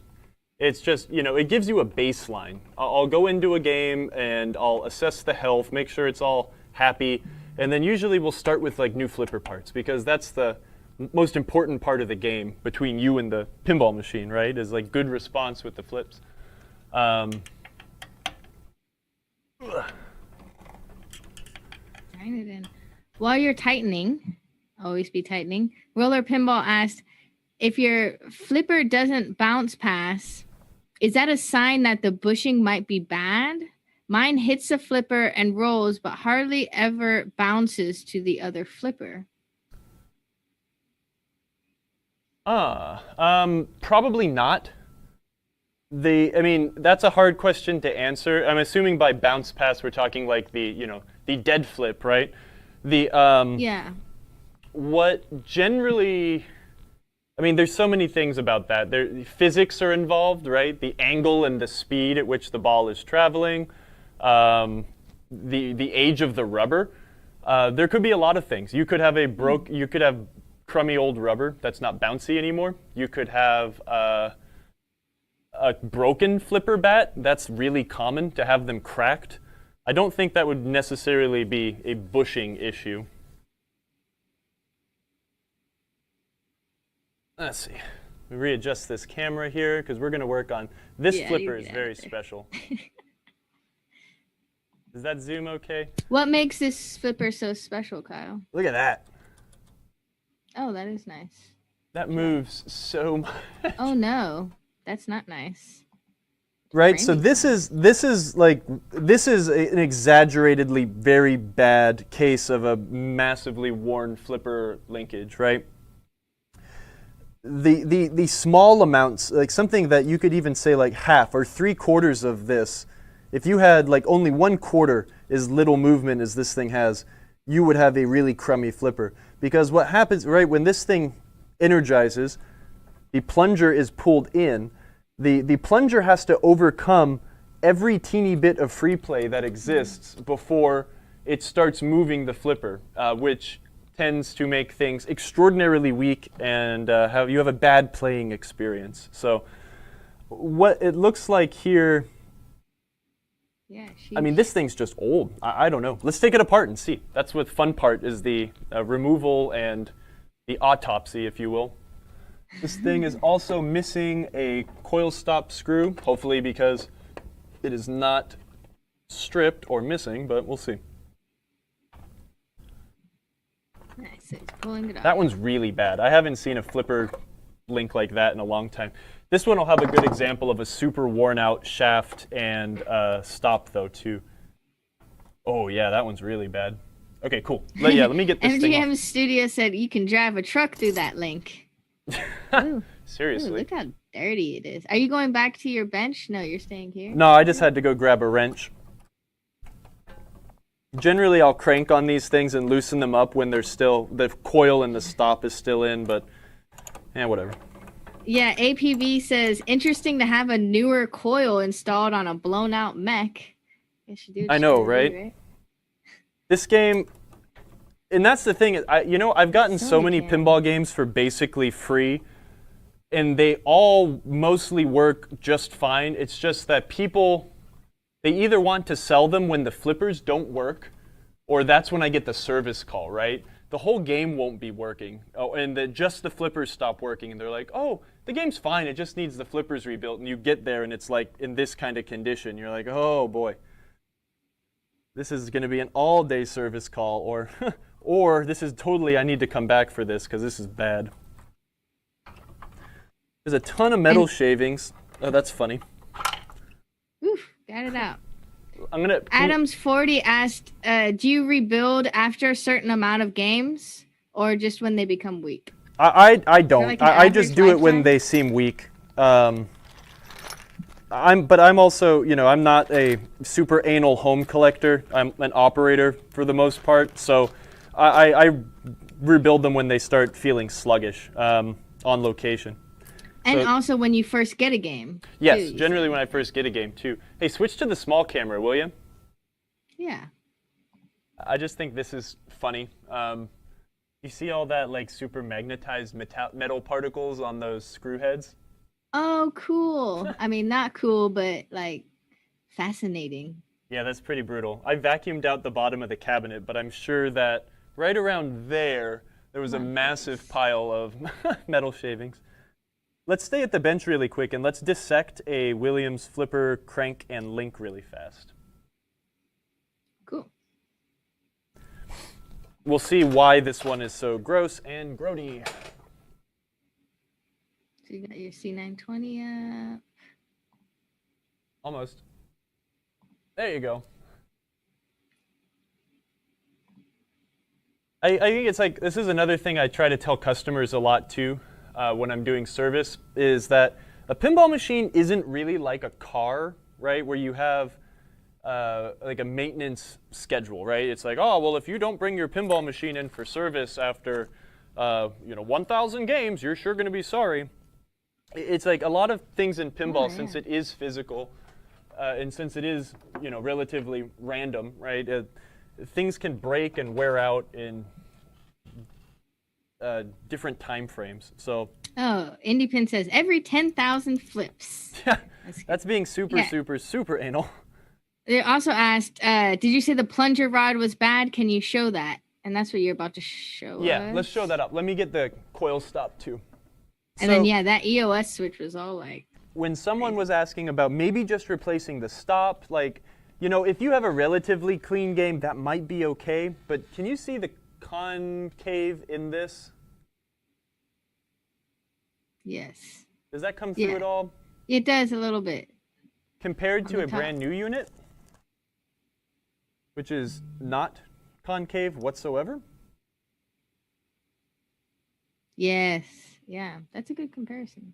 So what it is, right, with the new unit, you've got a nice flat surface here, a nice flat surface here, and they mate, and they will wear together this way. They are match made in heaven. They're going to stick this way until they rip themselves apart, like this thing has. But that's the thing, is if we were to put, you see how these mate together very nicely also? Even though it's extraordinarily worn out, these things are a perfect fit. If you were to put a nice flat new stop in here, it would wear very oddly. And one thing you can do, and this is something you have to do when you can't get parts or if you don't have parts, right? You get like a big lip It's very sharp on this one. Ow. Mm. But this thing will kind of mushroom over, and that is what causes sluggish flipper performance. So the combination of, if you needed to get something like this done, or if there was a part that was unavailable, or if you didn't have the part and you're at the end of your service call and the guy's like, hey, I've got this Zachariah Devil Riders, and can you work on it? And like, oh, crap. One quick and dirty thing you can do is take a file to the end of your flipper plunger like this and create a little bevel back in here, get rid of that mushroom out bit, and then sometimes you will be able to replace it with a new coil stop and have decent flipper performance. What you will end up doing, though, is if this was a little more worn out, the length difference can really make a difference, too. Let me see if either of these are that profound. They're not. Sometimes you'll get coil stops that are so worn out that when you butt them up against a brand new one, they're like a millimeter shorter. It's crazy. This game is ill-maintained, but it's not totally busted. Let's take this thing apart and see what went wrong. This is a new unit. This is assembled nice, correctly. We've got the elastic lock nut, a washer. Then there is a bushing that goes in between the bolt and inside the opening for this flipper link. Then you've got another washer and the end of the cap head screw. This thing is a bit of an arts and crafts project. We've got an elastic lock nut, then a split lock washer, and then a very, very large washer, and then nothing, and the end of the screw. Let's take this apart. This is funny. I like a good destruction on pinball. It's always fun. And I guess it's also job security, but let's see, why did But we're just taking apart for scientific exploration, not to actually use any of these parts, right? No, You have a absolutely brand not. new kit. All this is going to go straight to the garbage. Maybe I'll we save can the make nut. art with it. Yeah. We need it for art. Wow. Dirty. That thing ain't round anymore. Hmm. So this thing does still have the bushing. A lot of times, I was thinking that this was worn this way because this small bushing that fits inside here was missing. And that can cause, what that does is, this is a number 10, I think, screw. I mean, look at all that play. Right. So this bushing keeps this thing nice and tight. You don't get a ton of play in here. But I don't know, I think maybe it was too loose or they assembled it with the wrong, without washers, and it just bore a giant hole. So yeah, that's some carnage. That's real carnage. But now you have this nice, beautiful new flipper mech to put Ta-da. in. It's so shiny. And now your dirty hands are getting it dirty. Yeah, I'm making it worse. Another way you can tell really old flipper cranks from modern or reproduction ones is when they have a cap screw. You have a cap screw and a nut, and you had to use two tools to tighten them. Modern reproductions, or like all the ones we sell and have been selling for quite some time, they have like this Pac-Man shaped washer that is part of this screw. So this keeps this thing from turning when you are tightening or loosening. If you have a flipper crank that does not have something like this, it is probably as old as the game is. That's like a real original Williams part. It's time to change that out. This one's pretty bad. I might save this to send it to a customer to say, just as a surprise, or a prize. This is a good prize. I had a whole wall of... Does anybody in our chat want this broken flipper mech as your prize? Yeah, that's what you get from our channel. Other channels get like subscriber-only content, and this and that. Now I'll send you broken pinball parts. Oh, cool. Winter is Coming asked, what are these points popping up for? Points? I know. I'm lost. Are we talking The about... end of stroke actuator? What are... Let's switch back over to that big camera while you answer that question. I have no idea what we're talking about here. Yeah. Oh, if you autograph it, Indie Pins might want it. Ha! Okay. I'm going to test this bushing. I can't get the flipper bat out unless I remove the the ball habit trail above it. So I'll just assemble it with it in here for now. But what I'm doing is I'm just pulling the flipper bat on all corners and seeing if I could get the bushing to raise or lower. This one's still tight, not broken, so we're not going to change it. I am going to wipe away all of these fun little magnetic metal shavings. We'll clean our coil. Oh my gosh. Hey. They're talking about channel points. Yeah, you can use channel points. You get channel points. Voo, how do you get channel points? I know you can get channel points and then you can use them to spend them on unlocking our cool emotes. No, you cannot use channel points to get new flipper parts. You can use channel points to get my old blown out flipper parts if you want. Really? I don't think we're set up to do that yet. Go. I don't know. I'm just trying to make a dumb joke. See, Woo uses channel points to highlight his message. It says, I want to be special. And he is special. Now you may have to make sure to read it. Oh, check it out. I guess every time you chat, you get a point or something. What are we checking out? This coil sleeve is brand new, the one that came out of here. And nice, this it coil was a brand new coil. Was handmade by APB Enterprises of Huntley, Illinois. Oh, he's in our chat. Yeah. So what I think happened here is someone had no idea what was going on, and they decided, well, the flipper don't work, so we're going to replace the coil.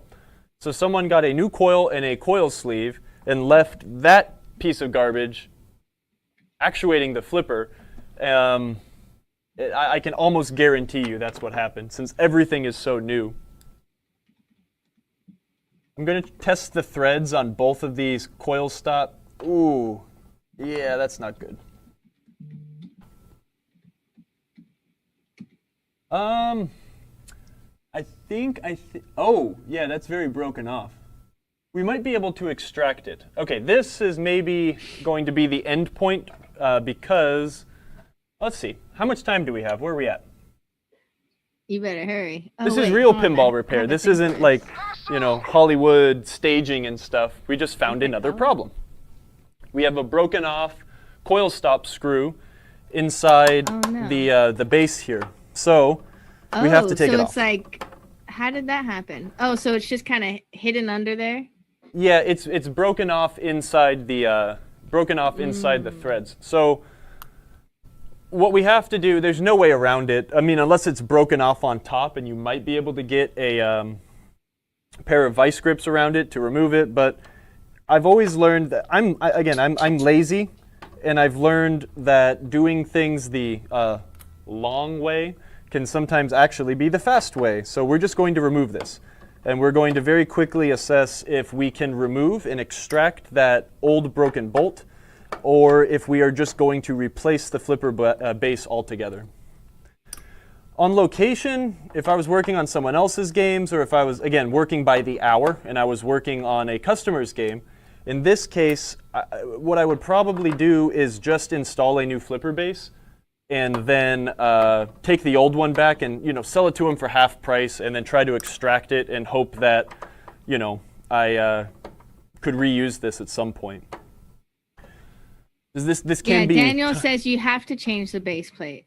What's happened? Daniel says you have to change the base plate. I should, right? But we might be able to fix it if we can extract the nub of the screw. But here's where the problem is it's like my time is worth money, and me sitting there with some vice grips might not be worth my time to do. You know what I mean? So where's the broken screw? I can extract that. That thing is sticking out really far. So nice. Let me go get my screwdriver. We can take the end of stroke switch off, and I can show you how we would try to attempt doing something like this. If it doesn't thread through, then we just wasted a bunch of time. So this is where, again, when I'm working by the hour, and the more service I can do in a day, the more money I make. Again, this probably wouldn't be in your best interest. You just want to get a new part, throw it in there, and then try to fix it, have a spare. But for the sake of learning, let's give it a shot. Yeah, sounds fair. Oh, nice. Vernicious, welcome to our stream. This He's Ninja working Stroke on Switch a kind Lord of of the sucks too. Rings. I love that game. Yeah, that ended. How does it even get like that? How did it get like twisted up? I don't understand. This isn't the right Switch. Someone has replaced all of these at some point, and it looks like someone cut this one. I'm gonna replace this when I put it all the way back together. I hope so. Let's switch to the small camera. Okay, so what we have is I found that I was only able to thread this screw into this hole like 2 turns. And that's because like half of another screw is still living inside. Oh yeah. We could have damaged threads. Like Daniel said, this could just be an exercise in futility, but we will try to extract the screw.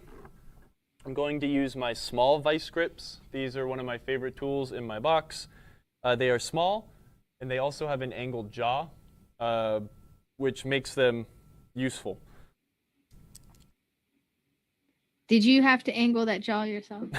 No, this one came pre-angled. Nice. Kyle likes to angle.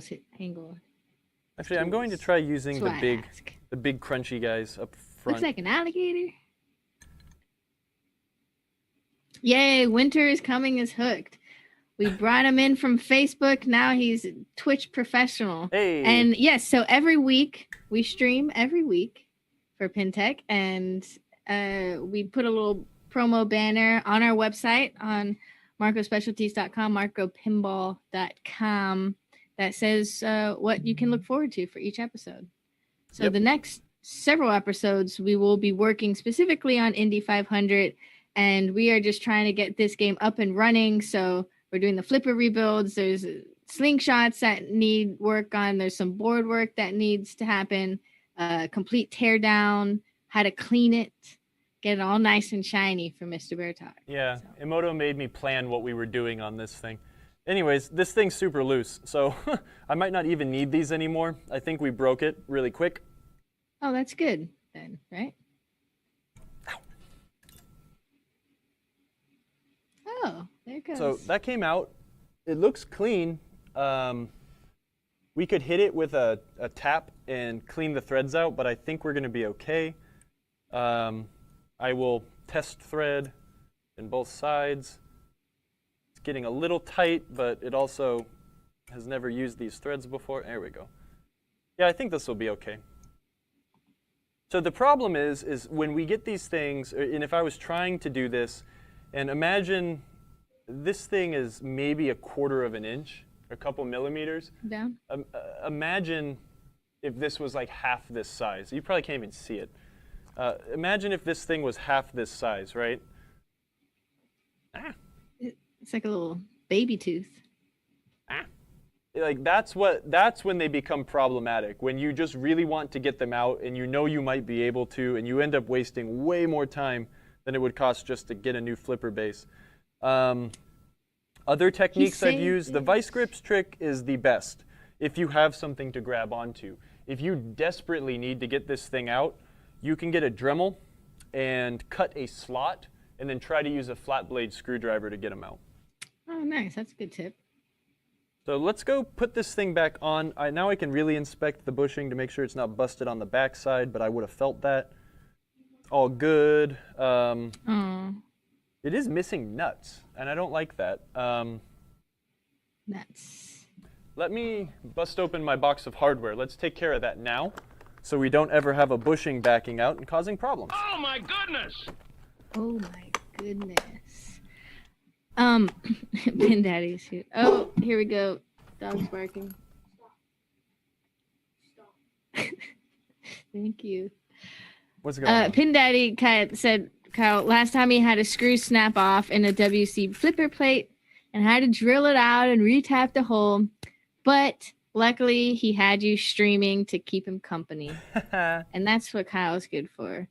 This stream is really fun. You learn, because Kyle is a genius when it comes to fixing these games. But also, it's kind of like a work session, right? So a lot of us us in the Royal Us are also working on our games while Kyle is teaching us how to work on games. And it's kind of just like a yay work session time. And sometimes he streams on the weekend and does weekend work repair and maybe streams for the 3 to 4 hours. So everyone is working on their pins together, just kind of chatting and having a good time. Sometimes I do stream for repairing that pinball. long. It's It fun. can get obnoxious. This pile of hardware is... No, they love it.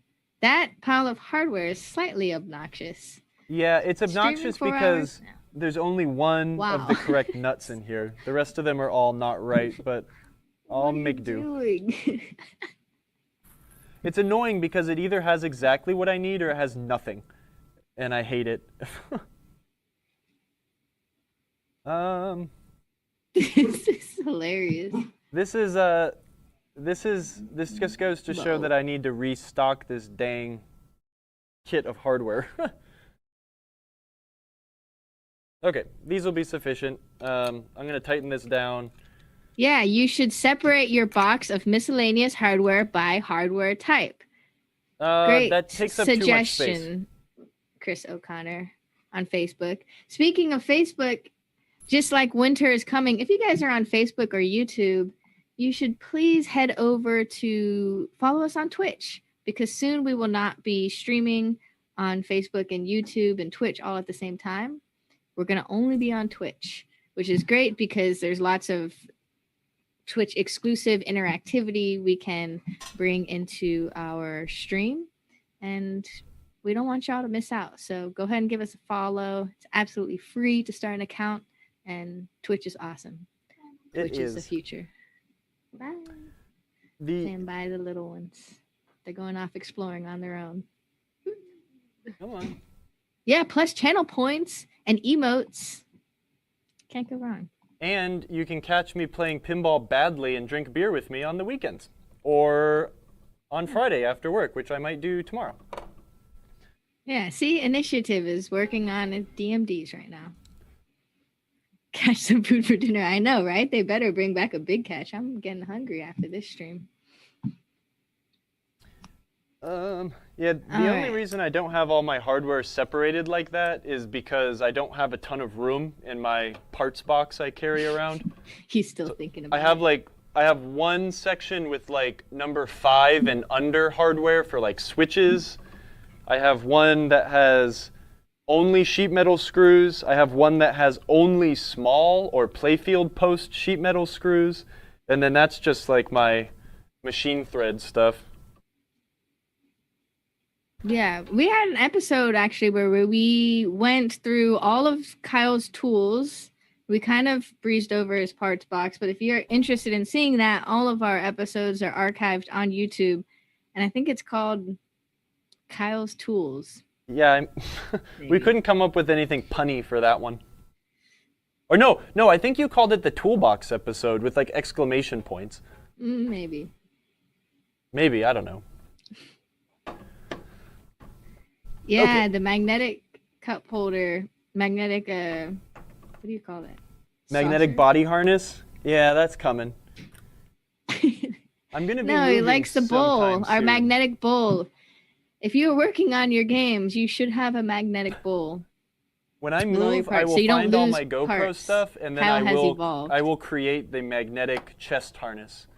And I'll Yes, blow he's everyone still out of the working water. on that. Everyone's going to be so impressed. Oh, yep, Adam. Sorry I didn't bring that up earlier. Adams is looking for pop bumper rebuilding. We have some other episodes on pop bumper rebuilds. We did a complete rebuild on roller games. That's, I believe, episode 2 on YouTube. One of those earlier episodes. And then we also did a rebuild on, was it Fire, Kyle? On Time Warp. Time Warp. I know we did one on Time Warp. And Time Warp will have better camera quality, but yeah. It's not fun. And I have to do all 3 of these dang ones in this game, so. It is just the worst, most, you have to take everything apart to do the most common, easy thing. Bally and Data East did it nicely, where you just had to take the cap off, disconnect the electronics, and then you could drop the whole assembly out from the bottom. But it had such a massive footprint and it was expensive. They just stopped doing it that way. Cool. Yeah, this end of stroke switch is going to get replaced, so I am actually not going to put the rest of this stuff on. I mean, unless I could just solder it in right now. It really wouldn't take much time.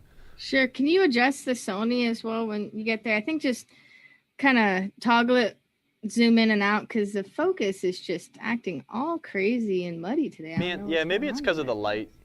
Oh, thanks for the link, Pin Daddy, to Kyle's Tools. Oh, thank you. Kyle's Pinball Tools. Yeah, that episode was pretty fun. If anyone is interested in going over the parts box, I'd like to go over that in a little more detail sometime.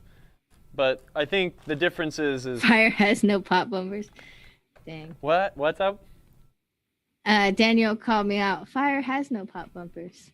Yeah. Well, it wasn't Fire. Games without pop bumpers are sad. Hardbody doesn't have any pop bumpers. I know, but it's not. That's one game that isn't sad. It doesn't need pop bumpers. Here's a semi-annoying thing about the modern games, or more modern games, right? Like post 1995 or so. I'll use the small camera to show it actually. Yeah. The service outlet, and I think this was just because of games internationally, right?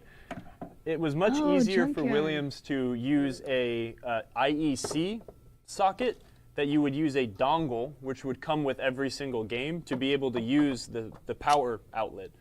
But these things disappear very fast. Most operators would take them, right, and put them in their parts or something.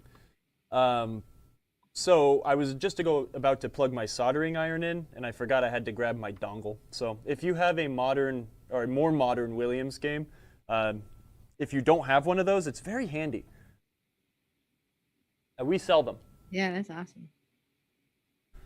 I forgot what the part number is, but you need it if you're going to use the service outlet. If I wasn't lazy, I could have just bent over and plugged it into the floor, but you know, 2 trips to the parts box is way more fun. Okay. Yeah, the parts box was pretty cool, but since I'm like a mobile service tech for the most part, the stuff I keep in there is just weird and all over the place. If you just have a couple games at home, you're not going to need to stock nearly as much, or have that weird span of stuff. So remember, since the end of stroke switch is normally open, can you put the Sony cam on? Since the end of stroke switch is normally open, you have to make sure that the long blade is facing the flipper itself, so the flipper actuator can touch it and close it. This camera's being mean today. It's weird, right? Since the actuator lives here, and when the flipper rotates, it goes like that, when you mount the switch, you need to make sure the long blade is facing closer to the flipper. Sorry, let me move my hands. Got you. Okay. So that's kind of like the orientation Emoto was mentioning a little while ago. Mm-hmm. I'm going to get the hardware. This is that kind of like flat nut plate that I was talking about too. These are handy to keep around if you have multiple WPC games, or if you buy them, because a lot of times they're missing. So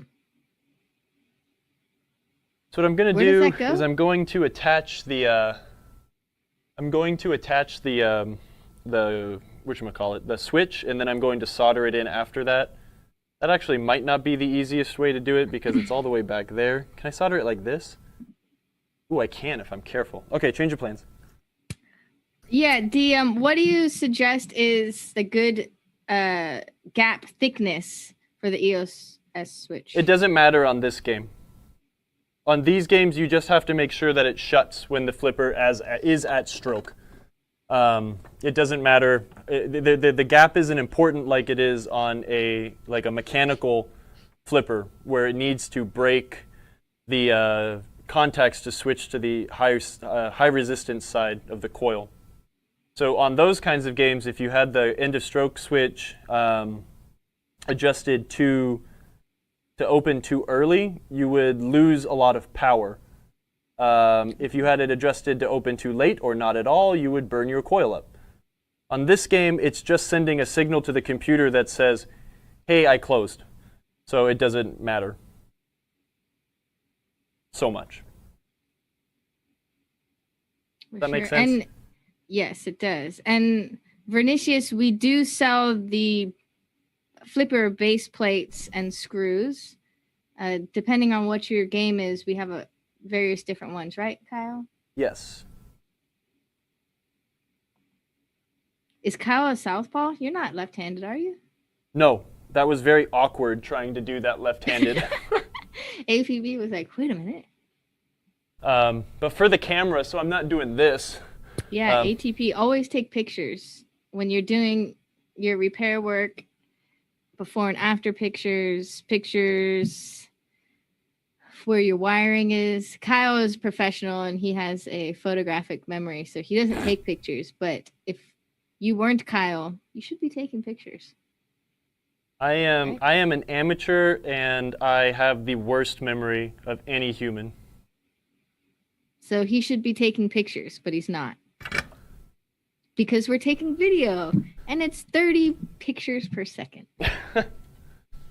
No, I've been doing this for a long time, so I don't need pictures of a lot of this we sell all stuff. the screws. We also have a screws assortment pack of like different screws and fasteners. I put in the little wheel over here. Yeah, you want that. So if you're not really sure what screws you need, or you know you're going to need them at some point, they have just a giant assortment.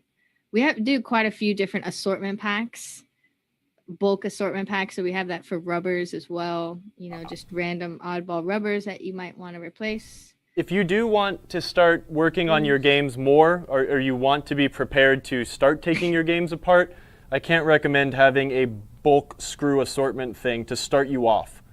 Because it's going to have the basics. It's more organized than Kyle's assortment mound. You know. Yes, it does. But the thing is, you'll start to learn and you'll be like, oh man, I use a ton of 632 by 3/8 screws. I better order more of those on my next Marco order.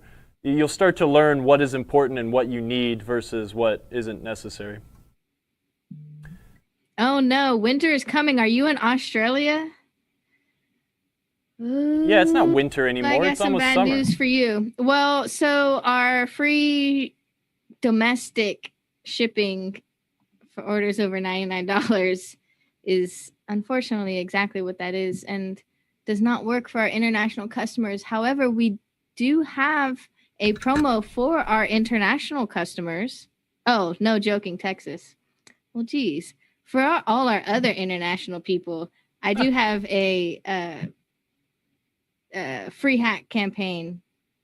So, because we can't do the free shipping, it's just the logistics don't work out. But if you are ordering internationally, so for orders over $99, there's a free hack code. And if you didn't get the newsletter that tells you what that free hack code is, then you can send me an email to marcotv@marcopinball.com and I will reveal it to you. Nice. It's going on until next week. So I do think one week we need to do an international shipping promo. And be like, yes, there's lots of very difficult logistics behind that, but we will get something great for you guys. For the the 4 or 5 of y'all that listen and watch from Europe, Australia, the UK, that would be fun.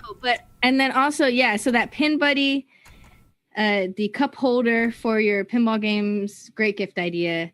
The metallic bowl, I believe, is what you're looking for, that Kyle is using to hold all his nuts. Yeah, the magnetic bowl.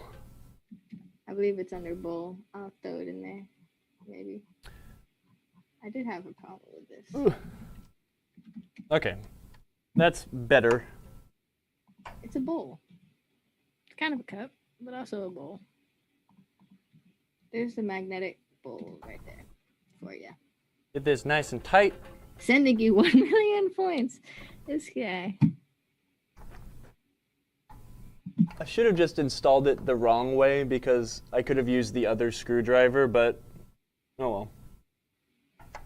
And I just realized that I think I did install this one the wrong way.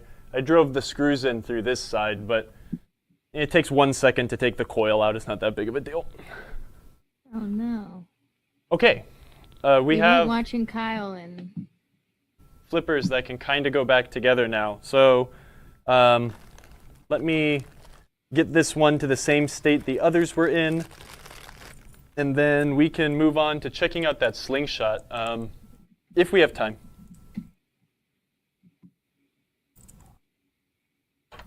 oh yeah, let me get that screw pack assortment for you because I have it right. What's here. up? The assortment of screws packs that I have in my little wheel over here. I will post that link. I didn't like that. Kind of get this guy in like that. 77-fast-1. All right. You know what's going to be real funny is when I try to go tighten this down and then the screw breaks or it strips out or something like that, and then that whole thing was just a waste of time. And that's when I'll say, I should have listened to myself.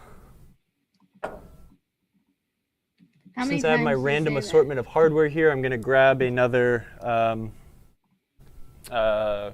one of the coil stop cap head screws.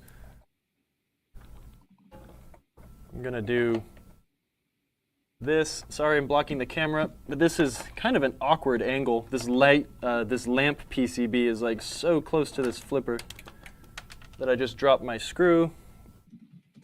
Good job. So yeah, flippers. Flippers are important, and we've covered kind of like every single flipper now.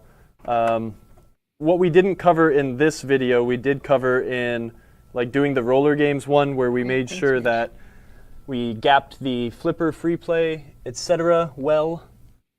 But I'm excited to tear this game apart and clean it. I'm not going to go crazy on it. We're not going for like, you know, super best in show, perfect pinball machine level of clean. We're just going for really dang nice and a joy to look at. So that's kind of the level I like to bring games back to. They kind of turn less fun to play when they're way too shiny and you don't want to mar them or scratch them or anything like that. And that takes the fun out of pinball sometimes, right? Don't you want to play these things? Yeah, absolutely. And yeah, okay. Berg Bookie, thanks for the pro tip. That's one of my favorite tips. Pro tip, Kyle Hack, about swapping the coil stop so it's opposite, or changing the coil so it's opposite of the coil stop. Yeah, always. You'll get less vibration. These games, they came that way. Older games, some of the older games, they were opposite. I don't know when the changeover happened. But if you are doing this job and it's a new game to you, I mean, spend the extra couple minutes and just extend the harness. Get some, what's it called? Heat shrink tube, a little bit of 18 gauge wire, and just make it a little bit longer. So that gives you the ability to move them. We should have a lot of these colors of wire in stock now too. They're not exactly a match, but the yellow-violet color scheme, orange-violet, red-violet color scheme exists. So you should be able to get some decently matching wire now. So yeah, so we've got 3 flippers that are kind of ready to go. We need to install the bats from the top after we tear the game down and clean it. But one thing I noticed here, and this is really common, is we had a broken slingshot link. And let me show you, we might not have enough time to do this because I kind of want to sit down and answer questions if anybody has a question. Yes. But, where is it? Springs, link. Okay. Hey, let's switch to the small camera. All right. Do more bench stuff. And actually, look at that pile of chaos. It's beautiful chaos. It is kind of beautiful. I'm going to move this camera back so it's just like me sitting at the bench sort of thing. I'll zoom in because Emoto likes seeing my face. Okay, back to work. What happens a lot of time with slingshots, especially in really beat games like this. Oh, I got pliers in my pants. There they come. Ooh, yeah, Magic Ditto. The links on these guys like to break. This Oh, is the blue. plunger. Oh, geez. There's so much stuff on here. This is the plunger I yanked out of the game that has the very broken link. This is what it should look like. So the slingshot was just kind of hanging there. You've got a couple options. I think this whole thing by itself is $4 or $5. It's under $6. Or if you wanted to try and fix this, right, without just replacing the piece, you can purchase a link. These are available. I bought a couple of them because there's a few things in here that could be broken. You can just get a link and you can pound the old roll pin out and pound a new link in. And again, this kind of comes down to the time is money thing. So if you want to do this, great. If you don't mind spending like just $5, then you can have a new one of these and just get on with your life. Doing it this way though does require a couple special tools. You do need a set of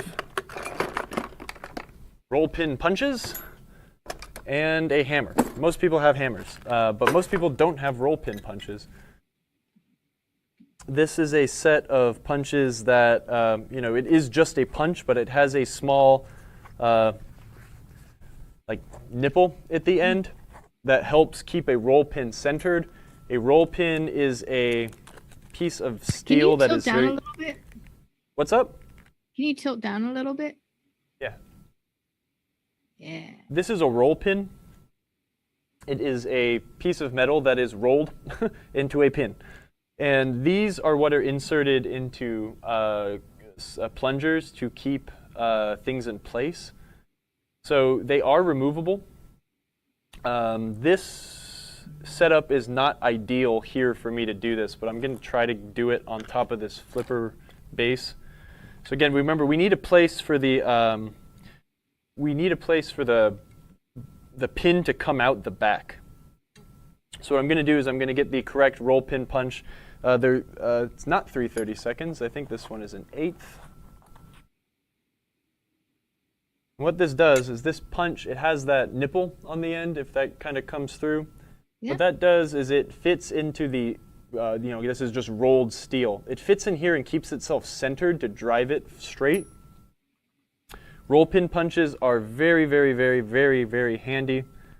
But in this day and age, with this stuff being so, relatively inexpensive, setting up the tooling and the jig to do it kind of defeats the purpose of just buying a new one.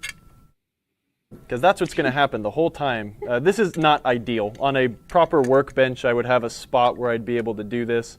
I might not be even able to get this to come out, but we're going to try. It's going to want to roll. A lot of times I'll do this in a vise with like a cloth. Yeah, I don't feel like doing this anymore, and we've only been doing it for about 45 seconds. So just buy a new one.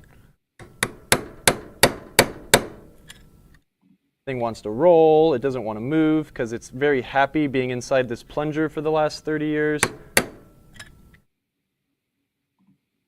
Let's see. I'll give it one more shot. Okay, I give up. In a better workshop, we'd have the ability to do this. Right now, I'm not. So I'll keep this. Actually, no, it's ugly. This thing's just going to go get recycled, along with that other broken plunger. But these are handy to have around. It's not. I would recommend doing this at certain times, but in this instance, let's just replace it. But that's a roll pin punch, and that's how I failed doing it on camera. Yeah, everyone's like, just buy the part. Just buy the part. It doesn't take that much more time. It's not that much more expensive. It is, again though, you should have a set of roll pin punches because that is, they are handy. And you will be able to fix certain things without necessitating having a part around possibly. So anyways, I can throw this inside the slingshot now. How about we do a Q&A while I fix the slingshot? Sounds great. So Q&A for those who are new to our channel.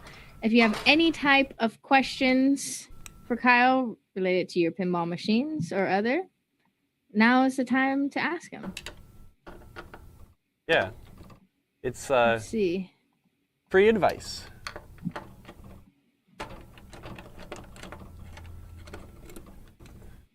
While we wait for those to roll in, I'm just yanking the slingshot Personal bracket problems. off. Yeah, if you want to give your personal problems on the stream, man.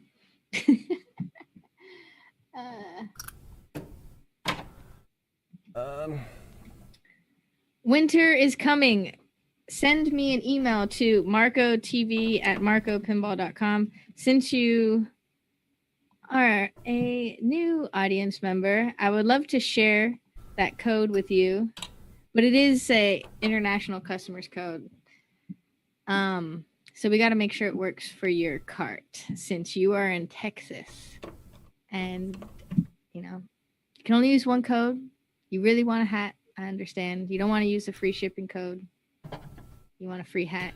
This guy. We'll see what we can do. But you got to shoot me an email first. So we get. Oh, what happened, Kyle? Broken. Hmm. This used to go here. And now it doesn't. All right, here's some questions. We'll start with Turin. What's the best way to cut a flipper off that is glued together? Ooh, drill out screws or saw shaft? Oh no. Best way to cut a flipper apart that is glued together. I guess it depends on the way that it's glued together and where it's actually broken. I'd need to see what you're talking about. If you can, bolt cutters is always the answer. Bolt cutters are very easy and very fast at cutting through a 1/4 inch steel shaft. So.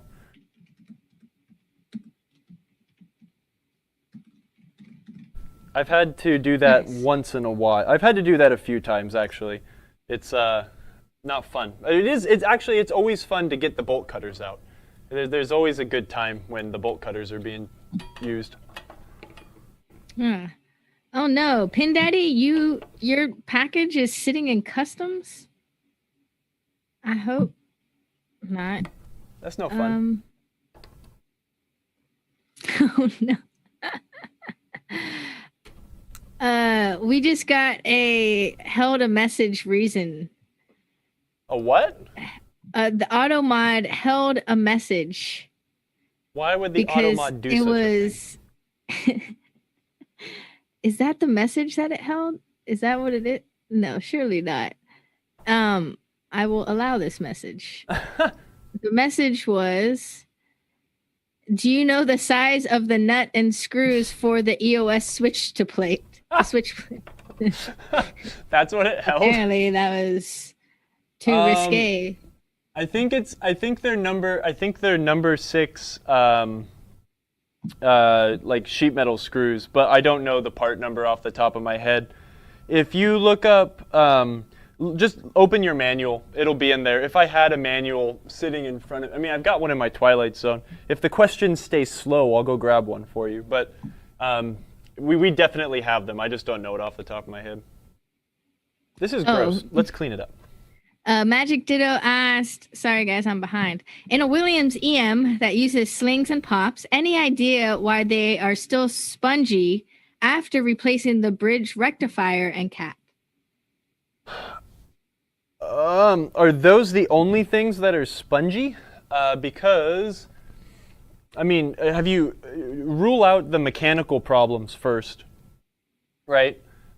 Jump in there and make sure, like what I'm about to do right now. See if the whatchamacallits, my brain is not working. The coil sleeves on this thing are just horrendous. So I'm going to replace the coil sleeves, and that could bring back some life. As remember, flipper plungers will mushroom, but so will pop bumper and slingshot plungers as well. So if they get that mushroomed over edge on the plunger, they will drag, and that will make them seem mushy. Nice. This Magic one wasn't. Ditto. But your Aztec, I think, is many decades older than this game is. So Beautiful Aztec at that. I still haven't gotten mine. I'm lazy. Bat out of hell. Remind me how I can get one of those bitchin' Marco button-ups. Oh, well, you gotta work for the man to get one of these bad boys. Sorry. We do have some great shirts. A lot of our designs are by Dirty Donnie, or we have like the Marco Playfield shirts from Free Gold Watch, like what Kyle's. Wait, are you? this one isn't. I'm not wearing a Marco shirt today, but Fired. Kyle's fired. Sorry, guys. We're gonna need a new PinTech host. PinTech's over. Berg Bookie. How does Marco keep sending me packages to Pittsburgh from South Carolina in 1 to 2 days when the rest of the USPS sucks? Do you guys pay off the USPS to get my deliveries super fast? Yes. Yeah, man, just for you. Yes, we do. And that's why our shipping costs what it costs. And that's why we offer you, all you awesome people a little incentive, free shipping. Load up your cart, get free shipping today. It's an easy $9-10 off your order. Domestic. Yeah, that is one of. I mean, our shipping costs what it costs because we generally are able to get your package into a box and shipped the same day you place the order. We appreciate you. We have an awesome fulfillment team and team in general, and they work really hard to get you guys your pinball parts as fast as possible. Except for me, who sits here and fixes pinball machines. He makes the parts. So Kyle does a great job on engineering new parts and helping source parts for us. So That's the fun awesome. part. Everyone serves their purpose. Let's see. Bolt cutter solves so many issues. Yep. Tool of persuasion, indeed. Yes, the hammers and bolt cutters are the tools of persuasion. Ooh. We have Jackrabbit's looking for a goalie for Striker Extreme. Ooh, good luck. I could have sworn we maybe had those. I'm probably wrong. Yeah. I'm just soldering a wire on right now. Sorry. Indie pins. We need Marco Pinball COVID masks. We sell the masks on our site. I believe they're $4.99. Midge, if you're still here, and you could put a link to that. Pin Daddy, I know we sent it. Pin Daddy, you should send us an email and we can look that up. Shoot me an email, marcotv@marcopinball.com. Let's figure out where your mask is. Bat out of hell. Where do I send my resume? Well, dang.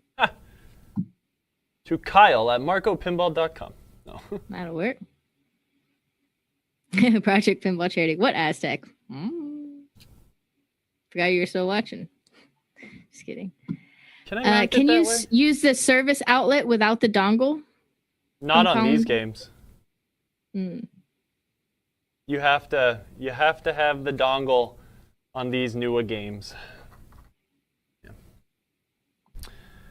Magic Ditto said, yeah, for the Aztec. Follow-up question. Why is the 2 coins for 3 plays adjustment the most obnoxious in pinball setup? Because back in the day, man, pinball was still cheap. It was a big deal it was a big deal every time pinball changed price. When pinball went from being 1 dime for a game to trying to be 1/4 per game, that was a massive deal, right? In the late 80s, when they tried to make it 50 cents a game, that was a big deal. So we have to deal with some of these issues when pricing electromechanical games. I've seen different ways that people cleverly wire old EMs to run on like modern higher currency, like 50 cents for a game. It's pretty fun to watch how clever people are. Yeah, for sure. Vinicius, thank you for the sub. And all you guys are saying such nice things about our shipping. Hey, thanks. And we appreciate Usually we don't hear and we nice will- things about our shipping. We will tell our shipping team all about how happy Y'all are. And they will continue to work hard to service you. Because pinball is important to us. We want to keep pinball alive. We want to keep spreading pinball to everywhere. Everyone needs to have pinball. Right, Kyle? I love spreading In pinball. their lives. I was Yeah. just about to say, Spread it. just make your EM cost 25 cents. It's easy that way. And more people will play it and appreciate it and enjoy it when it costs less. All of my EMs are always 25 cents when I put them into arcades. Just because, why not? Oh, absolutely. Okay, that goes like that. This goes like this. We're just like staring at Kyle's back over here. Anyone nice? have any more questions for Kyle? We're about 2 hours in. Really? Oh my gosh. and Feels like we just started. Kyle needs to go back to work. I'm not going back to work. It's 5 o'clock. I'm going home. Oh, we got a shout out for Kelly at customer service. I will let her know that. That's awesome. Heck yeah. Kelly's the greatest. Yeah. Kelly came into our this building today, and she tore down the entire Data East Simpsons playfield without any instruction. It was wonderful. Oh my gosh. She just came in, took it apart, and I was happy as a clam. And yeah. Oh, Tilt Oslo. What's up? I haven't seen your name in a little bit. Tilt also asked, could you compare the old flipper base plate to a new one? Differences? We did a little bit in the Compositional beginning. differences? He goes, I think the new ones are of ... like the type of metal. I'm not sure what they're made of, but I know they're slightly different. I'm not. If Kyle, I'm what's the streaming pa- on what's the Saturday, I part hope you're there, number? Per. You can ask me then. Oh, geez. We're going to have to put this on a mature channel. Kyle, what's the part number for your belt? The chat wants to know. For my what? For your belt. Dude, this is like They're all thanking you for the lack of plumber crack. Pinball plumber crack. It's a plague. My grandpappy told me. Well, no, he was a German man. So my opa told me, you can't trust a man without a belt. So I just always wore a belt, and we eliminate the possibility of plumber crack at all times. Really? That's pretty fun advice, actually. It's great I'm gonna advice. think about that a lot. That's how I base every I'm gonna, interaction with now everybody. every time I see a guy, I'm gonna look to see if they have a belt on, and that might be weird. The thing you got to realize about Germans is like they're hyper superstitious. It's really, it's really weird. So there are things to the Germans where it's like, if he's not wearing a belt, that guy, he must be insane. He's not doing things right. So, anyone's ever been to Germany or has German grandparents, they might be able to attest.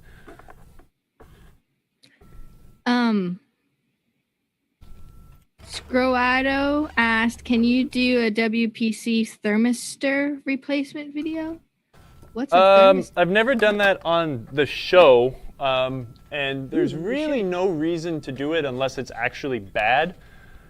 But I mean, I'd like to show that on camera at some point. That's a weird, fun job. The thermistor's inside the power box. But yeah, Birch Bookie said they had their first thermistor failure for a customer a couple months ago after a power surge incident. Yeah. What's a thermistor? I don't know. I can't follow. I'm still learning. A thermistor is kind of like a fuse, but it isn't. It's like a fuse before a fuse. So that's the thing. Actually, no, we were talking about that. You can switch to the other camera so I don't look like a crazy neck monster. I like. We switched to. We were talking about the thermistor on your hard body. The thermistor may have been going bad on your hard body, which was causing it to not want to.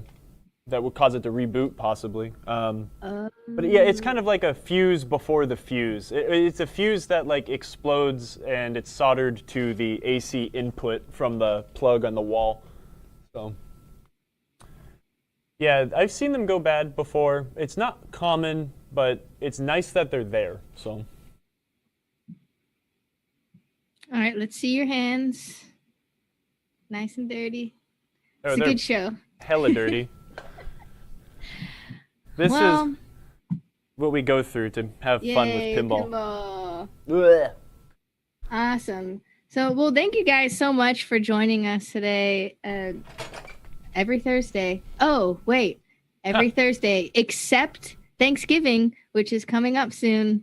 You know, we're about a month away from Thanksgiving, and we will not be streaming on Thanksgiving Day, but we have decided that we will stream on Friday. So, Friday, 3 p.m. Eastern is Black Friday. Hopefully, you have off work too, and then you guys could just come kick it with us while hopefully, at that point, we are cleaning up Indy500 and it's ready to take its first plunge and to be played and to be given back to its owner. Hopefully. Kyle's like, don't say that. Yeah, don't say I that. believe in you. You're gonna jinx me. No, gobble, gobble, gobble, gicky. I wish Yeah. my... Thanksgiving. Oh, I would I love like to that. stream on Thanksgiving, but I feel like we'll give it a break. We'll go. I'll spend some time with my wife and make some dinner, and we'll do pinball the next day. Yay. Hado J is excited to work on their games. Everyone excited to work on their games. And you know what? I didn't have a trivia question for y'all. So no giveaways. No giveaway. Oh. Oh no. Name the... I'm excited to work on my Only games too. pinball. I was here last week, and my customer came and picked up the Bride of Pinbot that I was working on forever work. for him. All right. What? Midge gave me a trivia question, and I don't think anyone's going to get it. Well, ask. I might get it. You don't even like our hats. Okay. So for a hat, we're going to do one question to end the stream. And the question is, this is for a Marco hat. So the first person to guess it right wins. First person in the chat. Sorry if you're dealing with lag. That reminds me, if you're on Facebook or YouTube, you have a disadvantage because it goes through stream faster. It goes through Twitch faster than it does Facebook and YouTube. Another reason why you should head over to Twitch, get a free account, and join us here. Because soon we're not going to be streaming onto Facebook and YouTube anymore, and then you'll miss us, and we'll miss you. We'll miss you. The answer is Rocky Horror. No. Yeah, lag is evil. All right, so the question is, name the only pinball machine to appear on the TV show Home Improvement. Wow. I don't know that one. Oh, Can I stream Home Improvement anywhere? Is Oh it my online goodness. somewhere? yeah. They made a new Home Improvement, too. Nah. Someone said Adams. No, that was afterwards. That would have been the answer. No Good Gophers. Nope. Oklahoma. Nope. Diamond Lady. Nope. Nip It. No. Ooh, that would be good. Nip It? I That don't was even have a Happy good- Days, right? Yeah, see, Midge, I was like, there's no way. Spy Hunter. No. And Avengers Infinity Quest. Yeah. Baywatch. Pamela. No. Hey, you never know. There might be a crazy Home Improvement fan watching right now. Oh, Berg Bookie for the Google search. I'm just kidding. Pinball by Stern. Yay. Hey, Good good work. job. All right. Am I saying it right? Berg Bookie, or is it Burge Bookie? It was great seeing